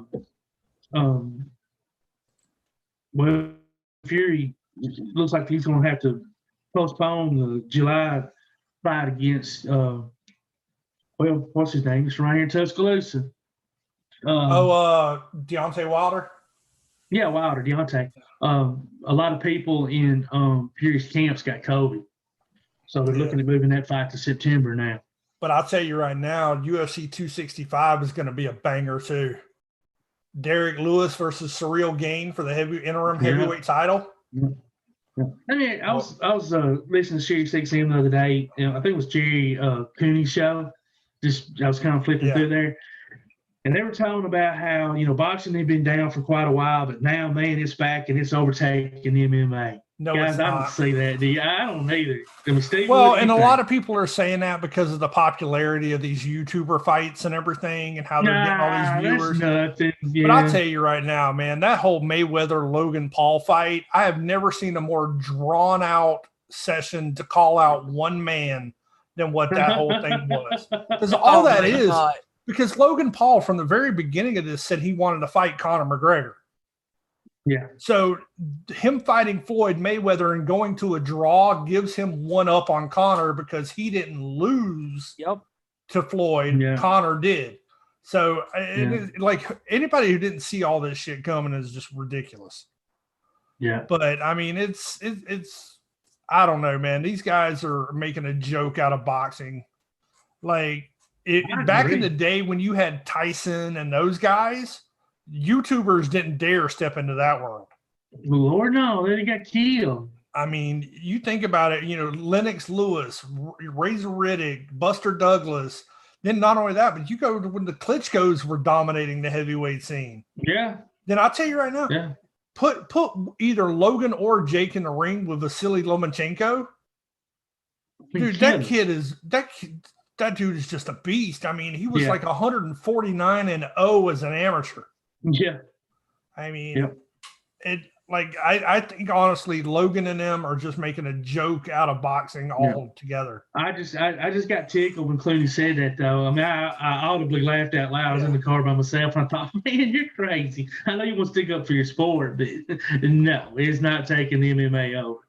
UFC is just grown to be such a global entity of its own, and it's so big. And I know a lot of people hate Dana White, but that dude, they say he doesn't treat a lot of fighters fairly. You're true or not, I don't know, but man, he's built something special without a doubt. Wait a minute. Oscar De La Hoya wants 2 exhibition fights before facing either Floyd Mayweather or Canelo Alvarez. Yeah, I saw that. He's going to get his head knocked off, especially if he goes against Canelo. Yeah, well, yeah. Like, Jesus Christ. Their day's gone. It really is. He needs to put whatever it is he's on down. But when you got Snoop Dogg and others doing your commentating and for some of these events, I just don't know how seriously you can take it sometimes.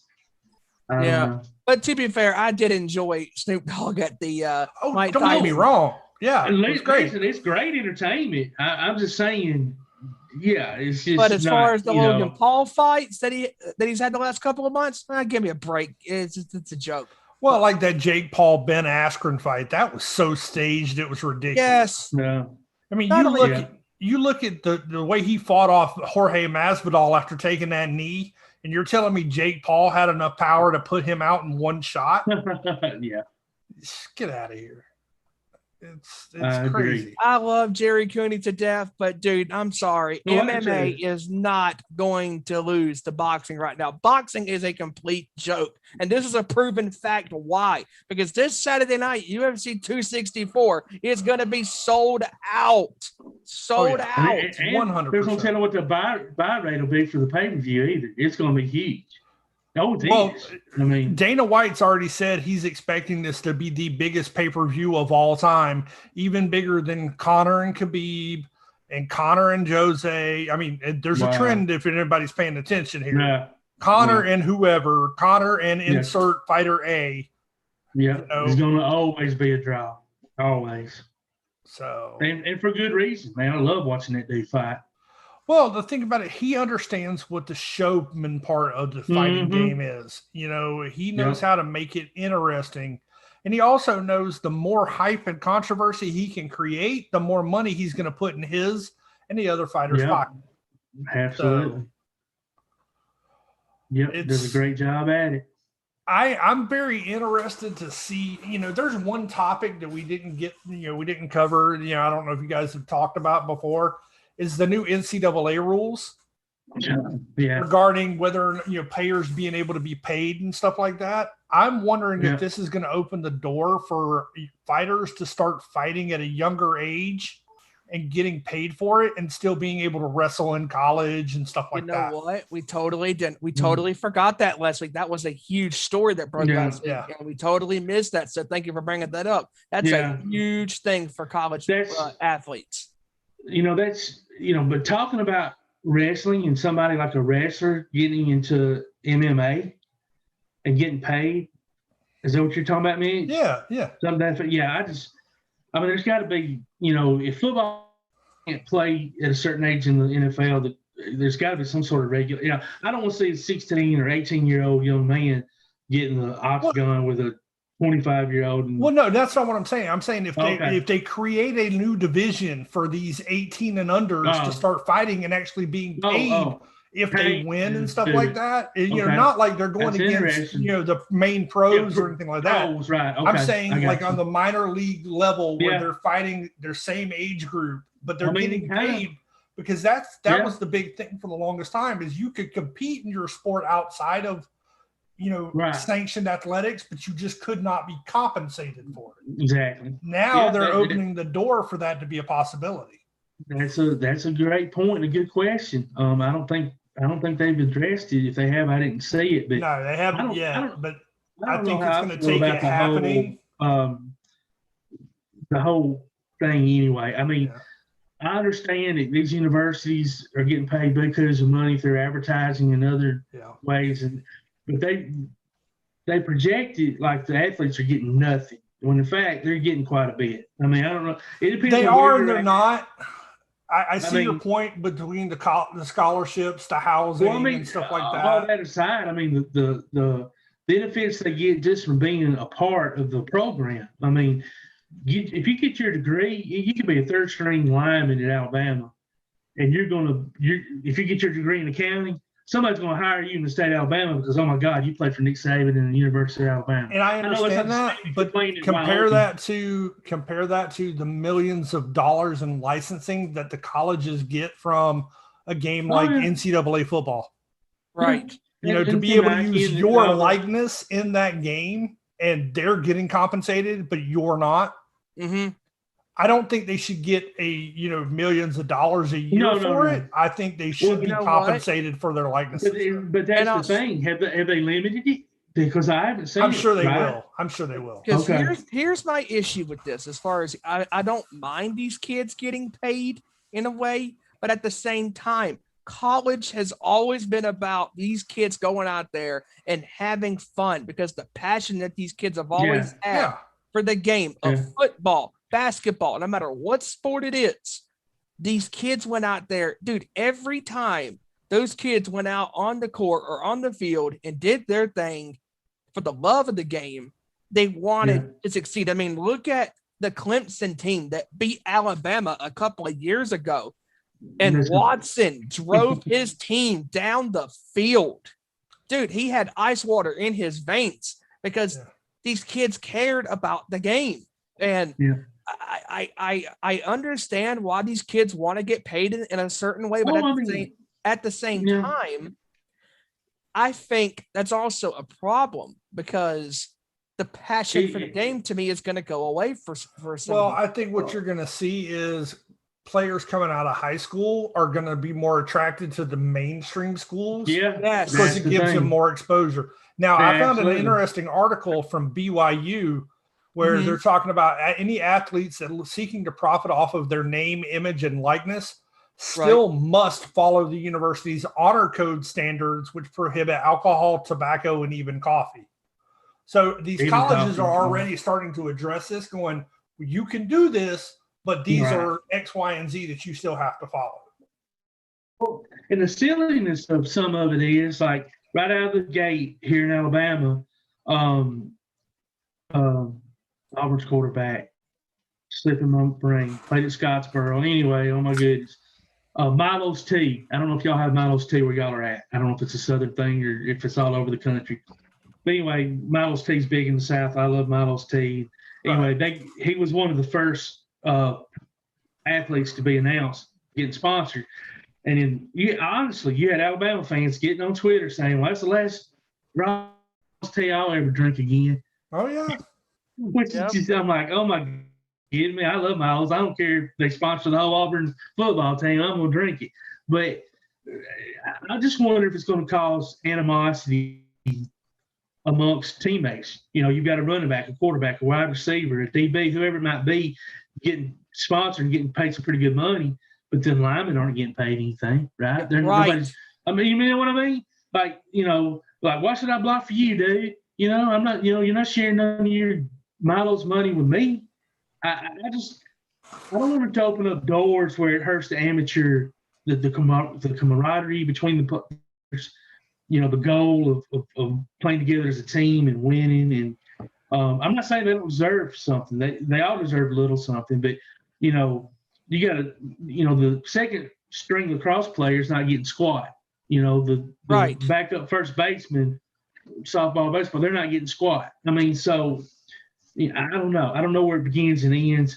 I've always said, though, like in the past, like I think, you know, when you sign with a school, like say if Coach Saban signs you and then he retires a year later, I think you should have the ability to be able to transfer right then and there and play the next year wherever you want to play without having to sit out a year. You know, because you went to Alabama to play for Coach Saban, you know, even though you're supposed to be going for the academics. We all know they're going so they can get to the next level, right? So I don't know. Well, I mean, and there's an instance where, like, the quarterback at Florida State and some other players, they got paid to go to a Miller's Ale House and sit and do an autograph session for an hour and a half. You know, so, I mean, but the thing is they're getting paid, they're getting compensated for their name and likeness. Yeah. So, I mean, it's basically training them for what they're going to experience when they make the NFL. Yeah. So, and it's one of those things. I see your side of it where, you know, it breaks up everybody's for themselves now, but it's also going to give those second stringers that much more incentive to become a first stringer. And that much harder. Yeah, that's a good point. So it's a double-edged sword. Yeah. Just going to have to see which way the blade falls. Yeah. This is true. This is true. It's going to be interesting, but athletes now at the college level, ever had. I never would have thought you'd see a kid be able to, you know, transfer, you know, play your 3 years at a university and go your fourth year to another school and just be able to play And I'm glad to see conferences opening it up. Like, I never would have thought an Alabama player would have got a chance to play at Auburn if they wanted to. They usually would block all that. You know, they say, yeah, you can transfer, but you're not transferring to an SEC school. That was just a rule at Alabama. But now, you know, pretty much every school just lets you go wherever you want to go. Yeah. Yep. Which is, you know, well, after last Oklahoma, year, I was happy for them. After last year, the NCAA waived the immediate transfer requirement because of COVID and everything like that. Yeah. Right. There's a lot of rules the NCAA needs to go back and revamp. Like, there's a lot of like people that tried to transfer. Like, I know of one story where this girl had something happen to her and she finished out the season and she no longer felt comfortable on that campus, and the NCAA wouldn't allow her to transfer. So it's like, why you're going to let somebody transfer because of COVID without any stipulations, but not allow somebody who doesn't feel safe? Doesn't make sense, So well, and I can't stand the NCAA. I mean, I never have. I think I don't know if y'all remember years and years ago, Stephen, you're probably too young, and I don't remember what it was called. Mitch, you may can, but it was called like the. Matter of fact, they even had like ABC carried the CFL college football league. I don't remember what they called it. Canadian football. There's some of the teams, Alabama's one of them, pulled out kind of this. Not necessarily pulled completely out of the NCAA, but I think it was called. Like, I cannot remember what it's called. I know what you're talking about because I remember reading about this, but I can't. It's the ones when they started the playoffs. Yes, that's right. Yeah. Yes. Okay, that's right. Yeah. But like say bowl games. Take a bowl game, any bowl game. Could be the Fiesta or Park Bowl, whatever. That's a private entity. That's a company sponsoring a game. I've never understood why if a team, like maybe on probation, right, by the NCAA for infractions, couldn't just give them a middle finger and say, well, I'm still playing the Fiesta Bowl. We're going there and we're getting paid. The CFP. CFP, that's right. College Football Playoff Board. Yes. Which, by the way, they just announced that they're looking at expanding to a 12-team playoff. Wow. Yeah. I don't. That's good. I think 8 is the sweet spot on that. 8 maybe. I think 4 is too little. 12 is too many. I think 8's that sweet spot. Yes. And I think most of that is coming from the Big Ten because year in, year out, they're right there teetering on if they're even going to have the opportunity to get in. If the SEC stays the way it has been the last decade, that's going to hurt somebody's feelings because we're not going to get 2 or 3 again. I mean, if we go to, it depends on how they break it down. I mean, maybe that gives you an opportunity to get your UCFs in and your BYUs when they have those undefeated seasons, the smaller type schools. But I don't know. Definitely no more than 12. But I'm like you, Mitch. 8, yeah, that's not so bad, maybe. I don't want it to take away from the bowl structure. I like having the bowl games. If you get too many, like if you go to 12, that almost do away with the conference championship games, don't you think? Well, the thing about it is, the one thing about college football that everybody has always enjoyed is every weekend counts. Every weekend matters. If you lose one weekend, your season could be over.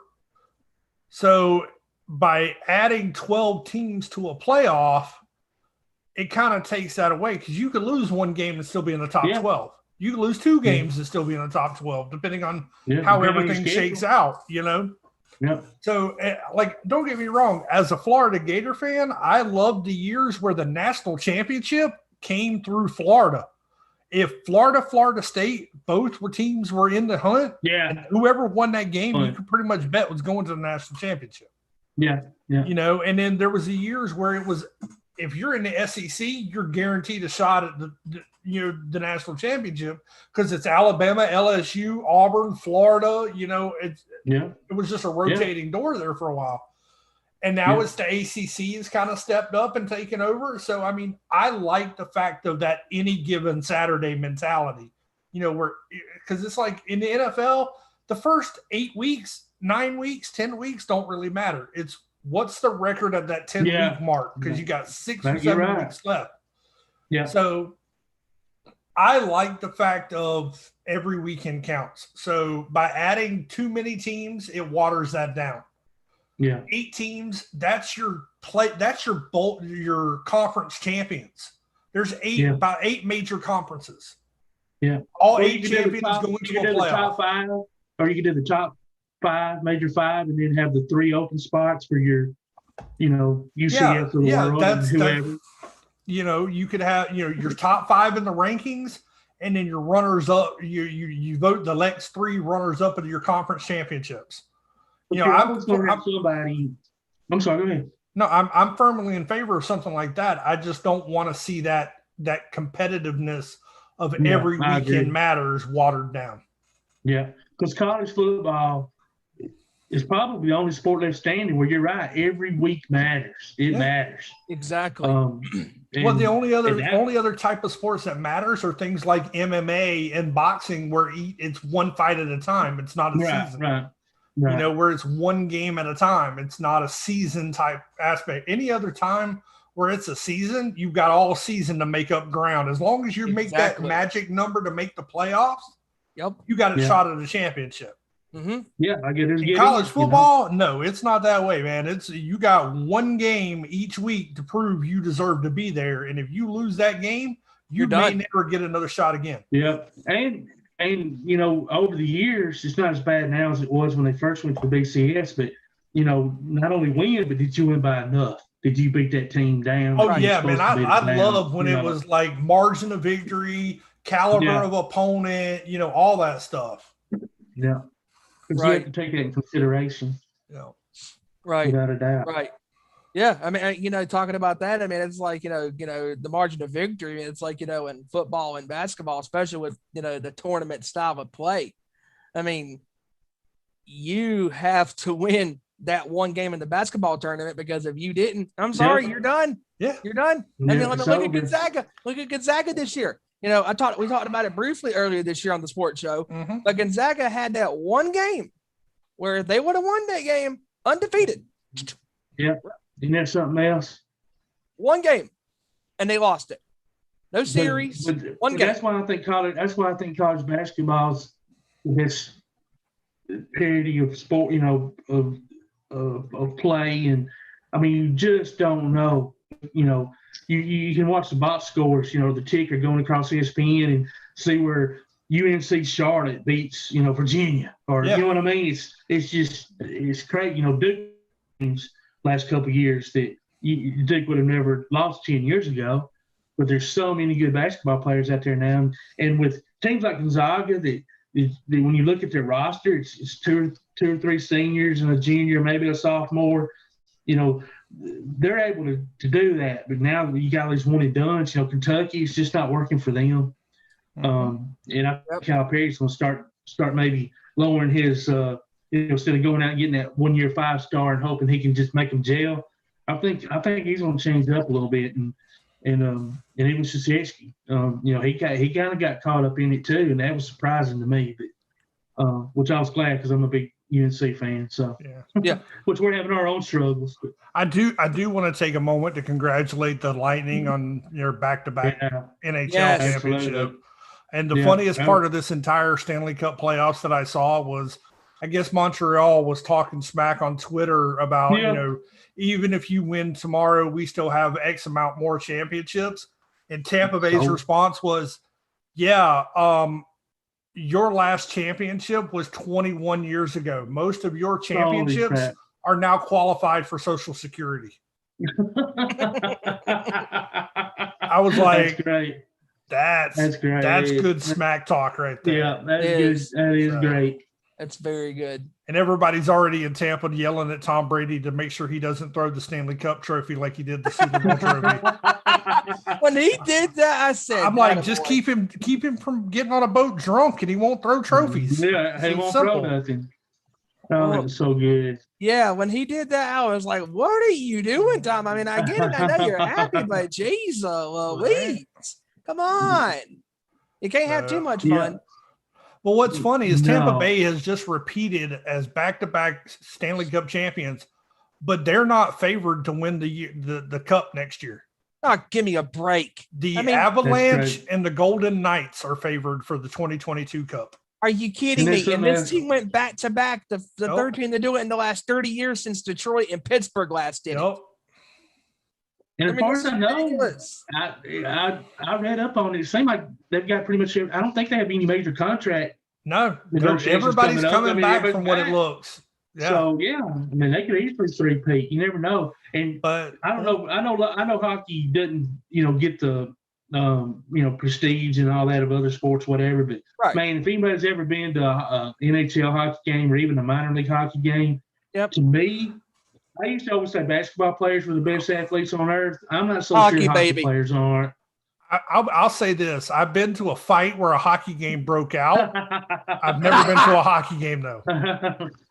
Oh, it's incredible. I mean, we've got a really good minor league team here, the Huntsville Havoc, and they won back-to-back championships. Nice. They didn't win this year, but they are like, I don't know. You would probably consider them, if it was baseball, like single A, maybe double A, at best, double A maybe. Mm-hmm. But the speed that these guys have and what the eye-hand coordination, and you're doing it on skates. Yeah.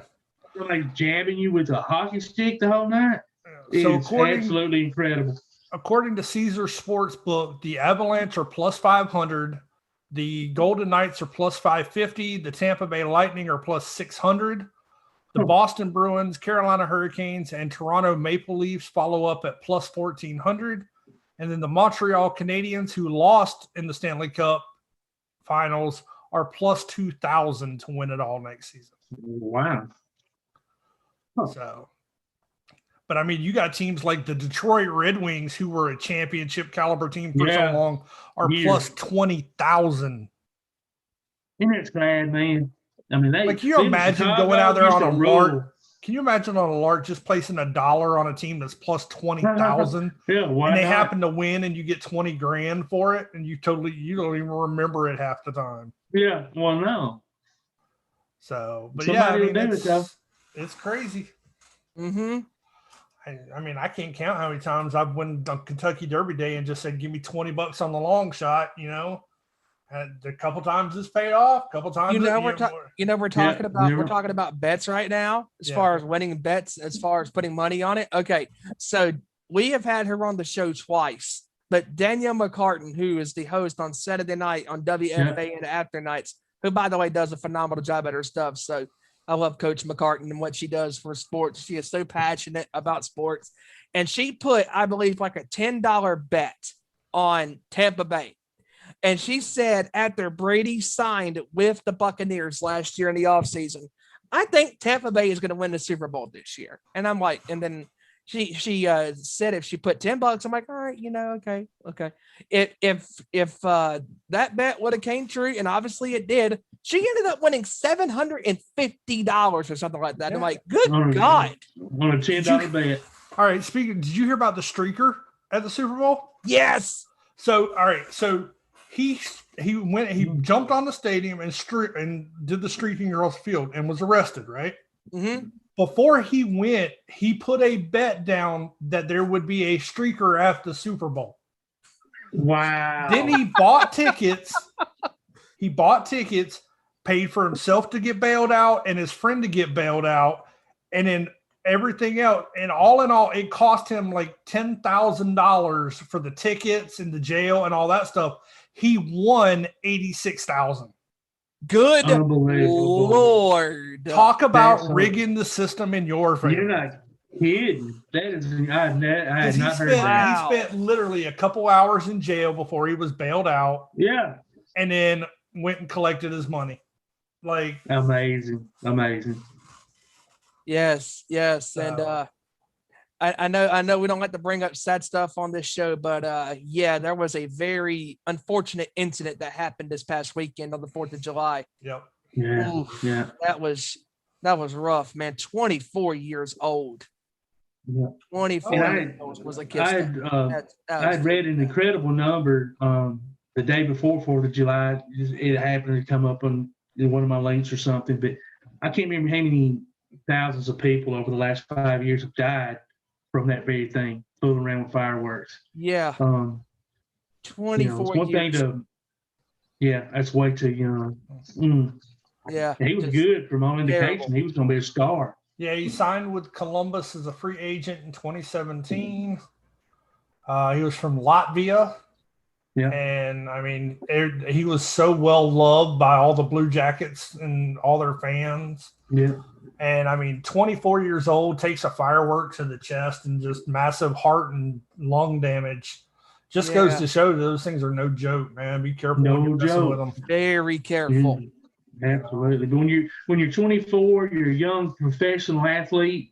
You think you're gonna live forever, right? And you're invisible. You're not. Nothing can hurt you. That we all were probably thinking that at 24 years of age. Well, I mean, you look at. And the really messed up part is you look at people like this who have their opportunity taken away in the prime of their career. And then you go on and you watch people like Johnny Manziel, who has all the talent in the world and just can't get shit right. Poop it away, man. It just wastes everything. So, Oh, by the way, did anybody else see that the XFL has announced that they're looking to resume play in 2023? Wow. Yeah. Interesting. So. The Rock? Is Rock not the owner of the XFL he owns it now? Yeah, he owns it still. Nice. Yeah. The XFL, they tabled talks with a partnership with the CFL, which that would have been kind of cool to see them partner up with the Canadian Football League, because from what I understand, The Rock has announced that what he wants the XFL to be is a farm system for players that aren't draft ready out of college to have a place to hone their skills and move up. Eventually, he would like to work out partnerships with like Major League Baseball has, where, you have your farm system. Hey, we're going to bring you into this system, but you're not ready for the majors, so we're going to put you down here to get better. What is the football league? I don't even know if they've wrapped up their season. I've only seen them on TV a few times. Have y'all not seen them play? No. Arena's gone now. Or the American Football League? No, they died too. Oh, did they? Yeah. Because the Arena Football League is still around. Jacksonville has a team. Oh, I thought they closed up shop. Yeah. As far as I know, Jacksonville Sharks are still going. This league, I mean, they were just playing, I know, 2 or 3 months ago, but I know what you're talking about, but I can't think of the name of the league. Yeah, I know what you're talking about. Oh, man. Yeah, they played a couple of weeks, and then, boom, they shut down. Well, I don't know if they shut down. They're just not being. You got the Indoor Football League, the XFL Champions Indoor, Fall Experimental Football League, American Arena League, New England Football League, Atlantic Coast Football League, American West Football. Okay, here it is. It's called the Spring League. That's TSL. it. That's it. You actually so these players actually have to pay. They have to pay $2,000 just to be on the team, and they don't get a salary. The only way you can waive the $2,000 is if you've ever been on an NFL roster or on an NFL practice squad. If you've been on either one of those, you don't have to pay. But otherwise, you have to ppay $2,000 just the opportunity to play. There's only six teams in the whole league. But when I read that, because I've watched a couple of their games, and I don't know. I think the tight end from Auburn was the only kid that I recognized, just because he's got long blonde hair. But I never heard such a thing. But we had the American, what was it called, the AAF or something? Anyway, we had that in Birmingham. Yep, something like that. Yep. And they had some really good players. I went and watched them play one game.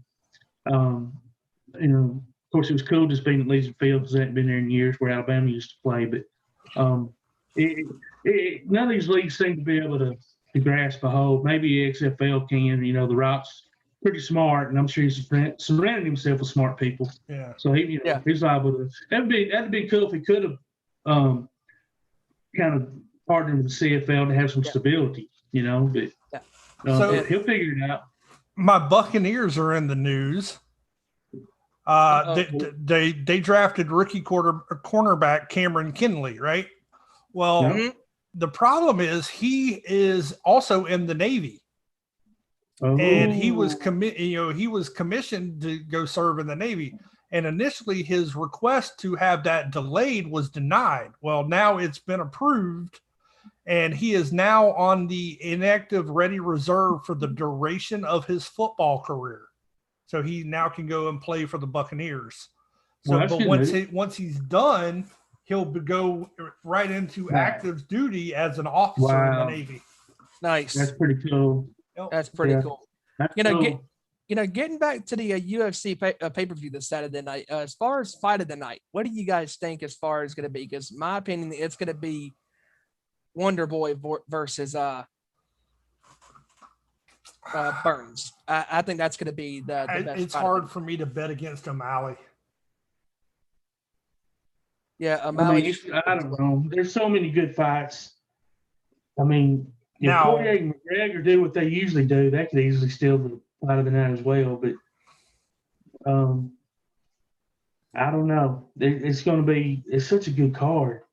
Such a good card. I can honestly say that I think O'Malley is going to get a performance bonus. But I'll be honest with you, looking at it now, the one fight that might surprise us all is that Greg Hardy Tuivasa fight. Yeah, I think it's going to be a great those fight. two could meet in the center of the ring and just be two bulls banging on each other. And I think that's what's going to happen. I think it's just going to be whoever gets caught with a right. Mm-hmm. They're going to be they're going to go at it. Yeah. Yeah. Not going to be a lot of ground tactics in that fight. They're just going to stand up. No, it's going to be two bulls just beating the heck out of each other. It's going to be one of those fights. I mean, it's just shaping to be a very good card this Saturday night. I mean, just the Wonder Boy Thompson and Burns with their fight. I mean, that is a huge fight for the welterweight division. And I mean, there's just so much great talent this weekend. I'm just so glad that crowds are getting back into these arenas and going to these sporting events and concerts. Ruckus. That's what makes it so good. I mean, it's such a difference. Quick update: Milwaukee up 14-9 with 6:52 left to go in the first quarter. Okay, so that game 2 has started. Yep, started at 9:00. Yep. It's before we wrap up this show, I know Todd, before we came on the air, he said he wanted to talk about some Wilmington. So, buddy, the floor is yours. Yeah, I know tennis sitting up there. You know, it's around hockey or below hockey for most people, but I love tennis. I actually played a little bit in junior college, and of course, I didn't look like I look now. I was built differently. But the women are set. It's Ash Barty facing Carolina Pliskova, and this is the first time since 1977 that the two women are first-time finalists in Wimbledon. So that's pretty cool. That's a little parity there. Of course, there were some injuries early on with Serena went out with her and some injury. others, yeah. So that obviously played a part. Huge factor. No, well, absolutely. Because if they're healthy, Serena's going to be there more than likely. She owns that grass, and she does. So I don't. As far as people tuning in to watch, there probably won't be very many. I wouldn't think, not knowing these two young ladies. But Ash Barty's ranked number 1, so and Pliskova's the former number 1, so they're both very good players. And then the men, you got Berrettini from Italy facing Ncaa from Poland in the semis, and Djokovic versus Shapovalov from Djokovic. Woo! I think he's Canadian. Yeah. So Djokovic, that'll be a good match, and I look for him to go on and win. But I think Wilmington is it's one of my favorite events. So I've always said if I was to hit the lottery or something, that would be something I would want to definitely check out as far as a sporting event. I played tennis on grass, and it's so hard. It's very hard. It's just so much different than playing hardcore. But I look for Djokovic to win, and I'm not sure about the ladies. I really don't. It's a toss-up. Ash Barty looked really good yesterday, so I saw her match. I didn't see the other semifinals, but anyway, for those that might like it, check it out. Women's finals are tomorrow or Saturday. The men's are Sunday. Should be very interesting. I'm telling you what, man, just and do we have a score update as far as baseball tonight? Oh, baseball? Yes. You know what? I haven't looked at any scores tonight. I know Washington was up 1-0. Yeah, Washington's up 1-0, top of the first. Royals 3-1, bottom of the sixth. Phillies are up 2-0 over the Cubs, top of the fourth. Brewers are up 2-0 over at the Reds in the middle of the third. Tigers up over the Twins 2-1 into the fifth. The Dodgers, the Athletics, the Rockies, and the Mariners all won today. Postponed. The Blue Jays and Orioles and the Pirates and Mets were both postponed. Interesting. All right. Thank you for that score update. I tell you what. There's a lot of good 21-12 now, Milwaukee. 21-12. Wow. Okay. PJ Tucker already has 7 points. This is what we said. This is what we said going into this game, that these other players had to step up. And I said PJ'd have to score more than he did. He's already halfway. Yeah. PJ Tucker, Jay Holiday, and Middleton all have points for the Bucks. Jay Crowder, Bridges, and Booker are the only people that have scored thus far for the Suns. So this game could be very interesting tonight as we 23-17. Chris Paul just scored with a 17-foot puller. Yeah. But the thing with the NBA is too, teams can get out there 15, 18, 20 points. No lead is set. Within 2 minutes, man, that lead is gone. So that part of the NBA too, Joel. Especially with today's basketball compared to the old days of basketball. I mean, back in the day, they didn't utilize. They didn't utilize that 3-pointer. Well, I mean, you got to remember, Magic and them were the one that started that whole fast break offense. Yep. And now it's just been perfected. Yep. Like we used to think it was something. Yeah. Yeah. And then these teams that started to run and gun, offense back in the day, and now look what that's become. Yeah. Oh yeah. Absolutely. Should be a very interesting game tonight. I mean, this is what I'm saying. I mean, this game too is a critical game for Milwaukee. If they want to get back in this series.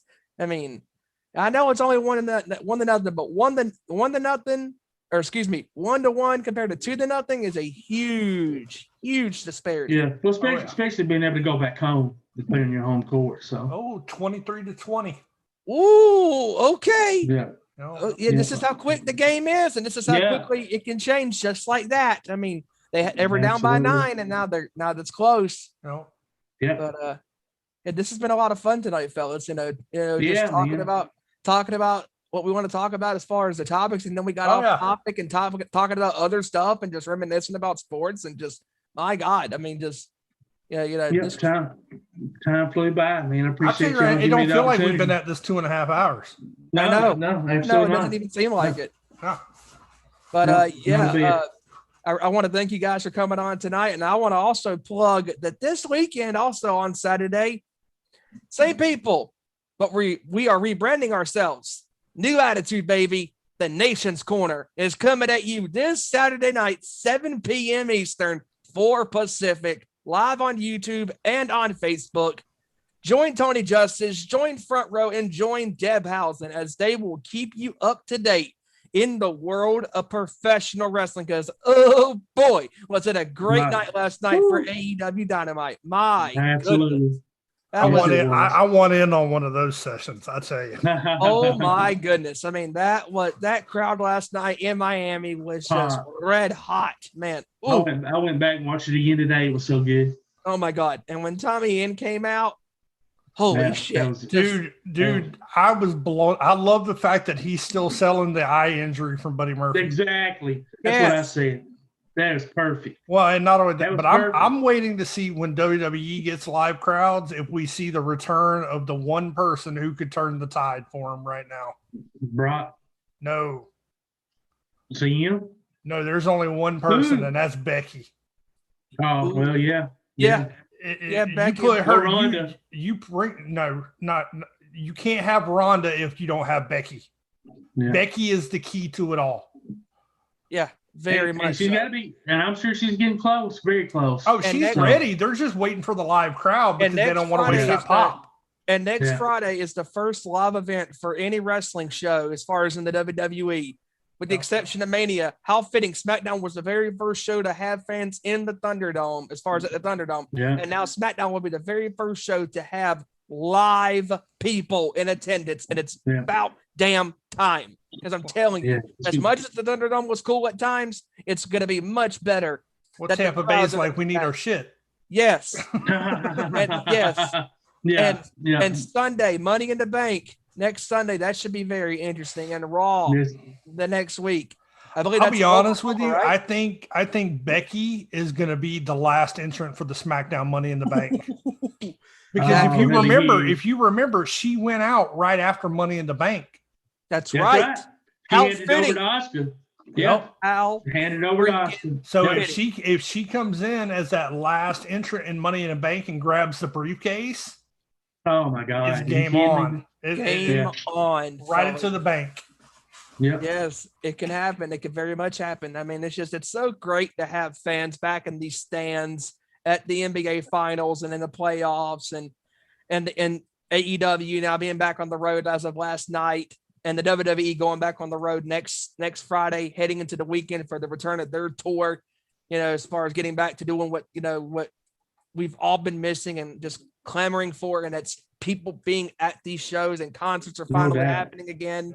I mean, it's just, the world is opening up, and it's such a blessing to see the world is finally getting back to being normalcy. Exactly. Yeah. And people living their lives. And this is why, man, just doing this, man, every Thursday. This is a lot of fun talking sports. And it was a very hectic day. And, once again, our thoughts and prayers and condolences go out to Ezra and his family. And hopefully his uncle can pull through with this heart surgery that's going on tonight. So praying for that. And Ezra and Kevin, thank you for letting me and Mitch sit in and keep the seats warm. Oh yeah. I know. I was talking to my buddy Kevin out here in North Carolina. He was supposed to help us out tonight, but he couldn't because of work. I know he said he'll be back next week. And I said it, man, during this intro. I said, no matter how long this goes, we have everybody covered on this year's finals. Because I'm telling you, it is so great to see the finals with fresh, young blood that is hungry to win an NBA championship. That's right. This was a lot of fun. And you can follow Our Nation Sports Show on the new social media platforms, Twitter at @ON_Sports Show, and on Facebook /Nations Sports Show. And you can also follow the Nation's Corner on Twitter and Facebook. And I believe Instagram has the same handle, all at Nation's Corner. So you can catch that show this Saturday night as we keep the positivity in the role of professional wrestling, spreading the word of positivity in and around the world of wrestling. And we will be back next week for another edition of Our Nation Sports Show. And before we wrap this show up, fellas, I want you to plug yourselves as far as where can we find you on Twitter. You can follow me at Steven_Wyand on Twitter. Mitch, where can they find you on Twitter, pal? Twitter underscore or at, I don't even remember, Carnage_Bo, B-O. Yep. And Coach, what about you, buddy? So at Fitting the Piece. Yes, and that's what we need, baby, in this world is peace. That's right. What we need in this world. This is actually like a piece of the puzzle, but I'll go either way. Either way. I know what you mean. Yeah, you're fitting that piece of that puzzle. I knew what you meant by that. But I know exactly what you mean because my son deals with that on a daily basis, Coach. So thanks for helping out with that.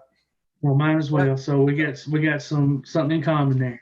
Yep. So once again, ladies and gentlemen, thank you for joining us for this edition of Our Nation Sports Show. And we will be back next week covering the 2021 NBA Finals. So until then, peace out. God bless.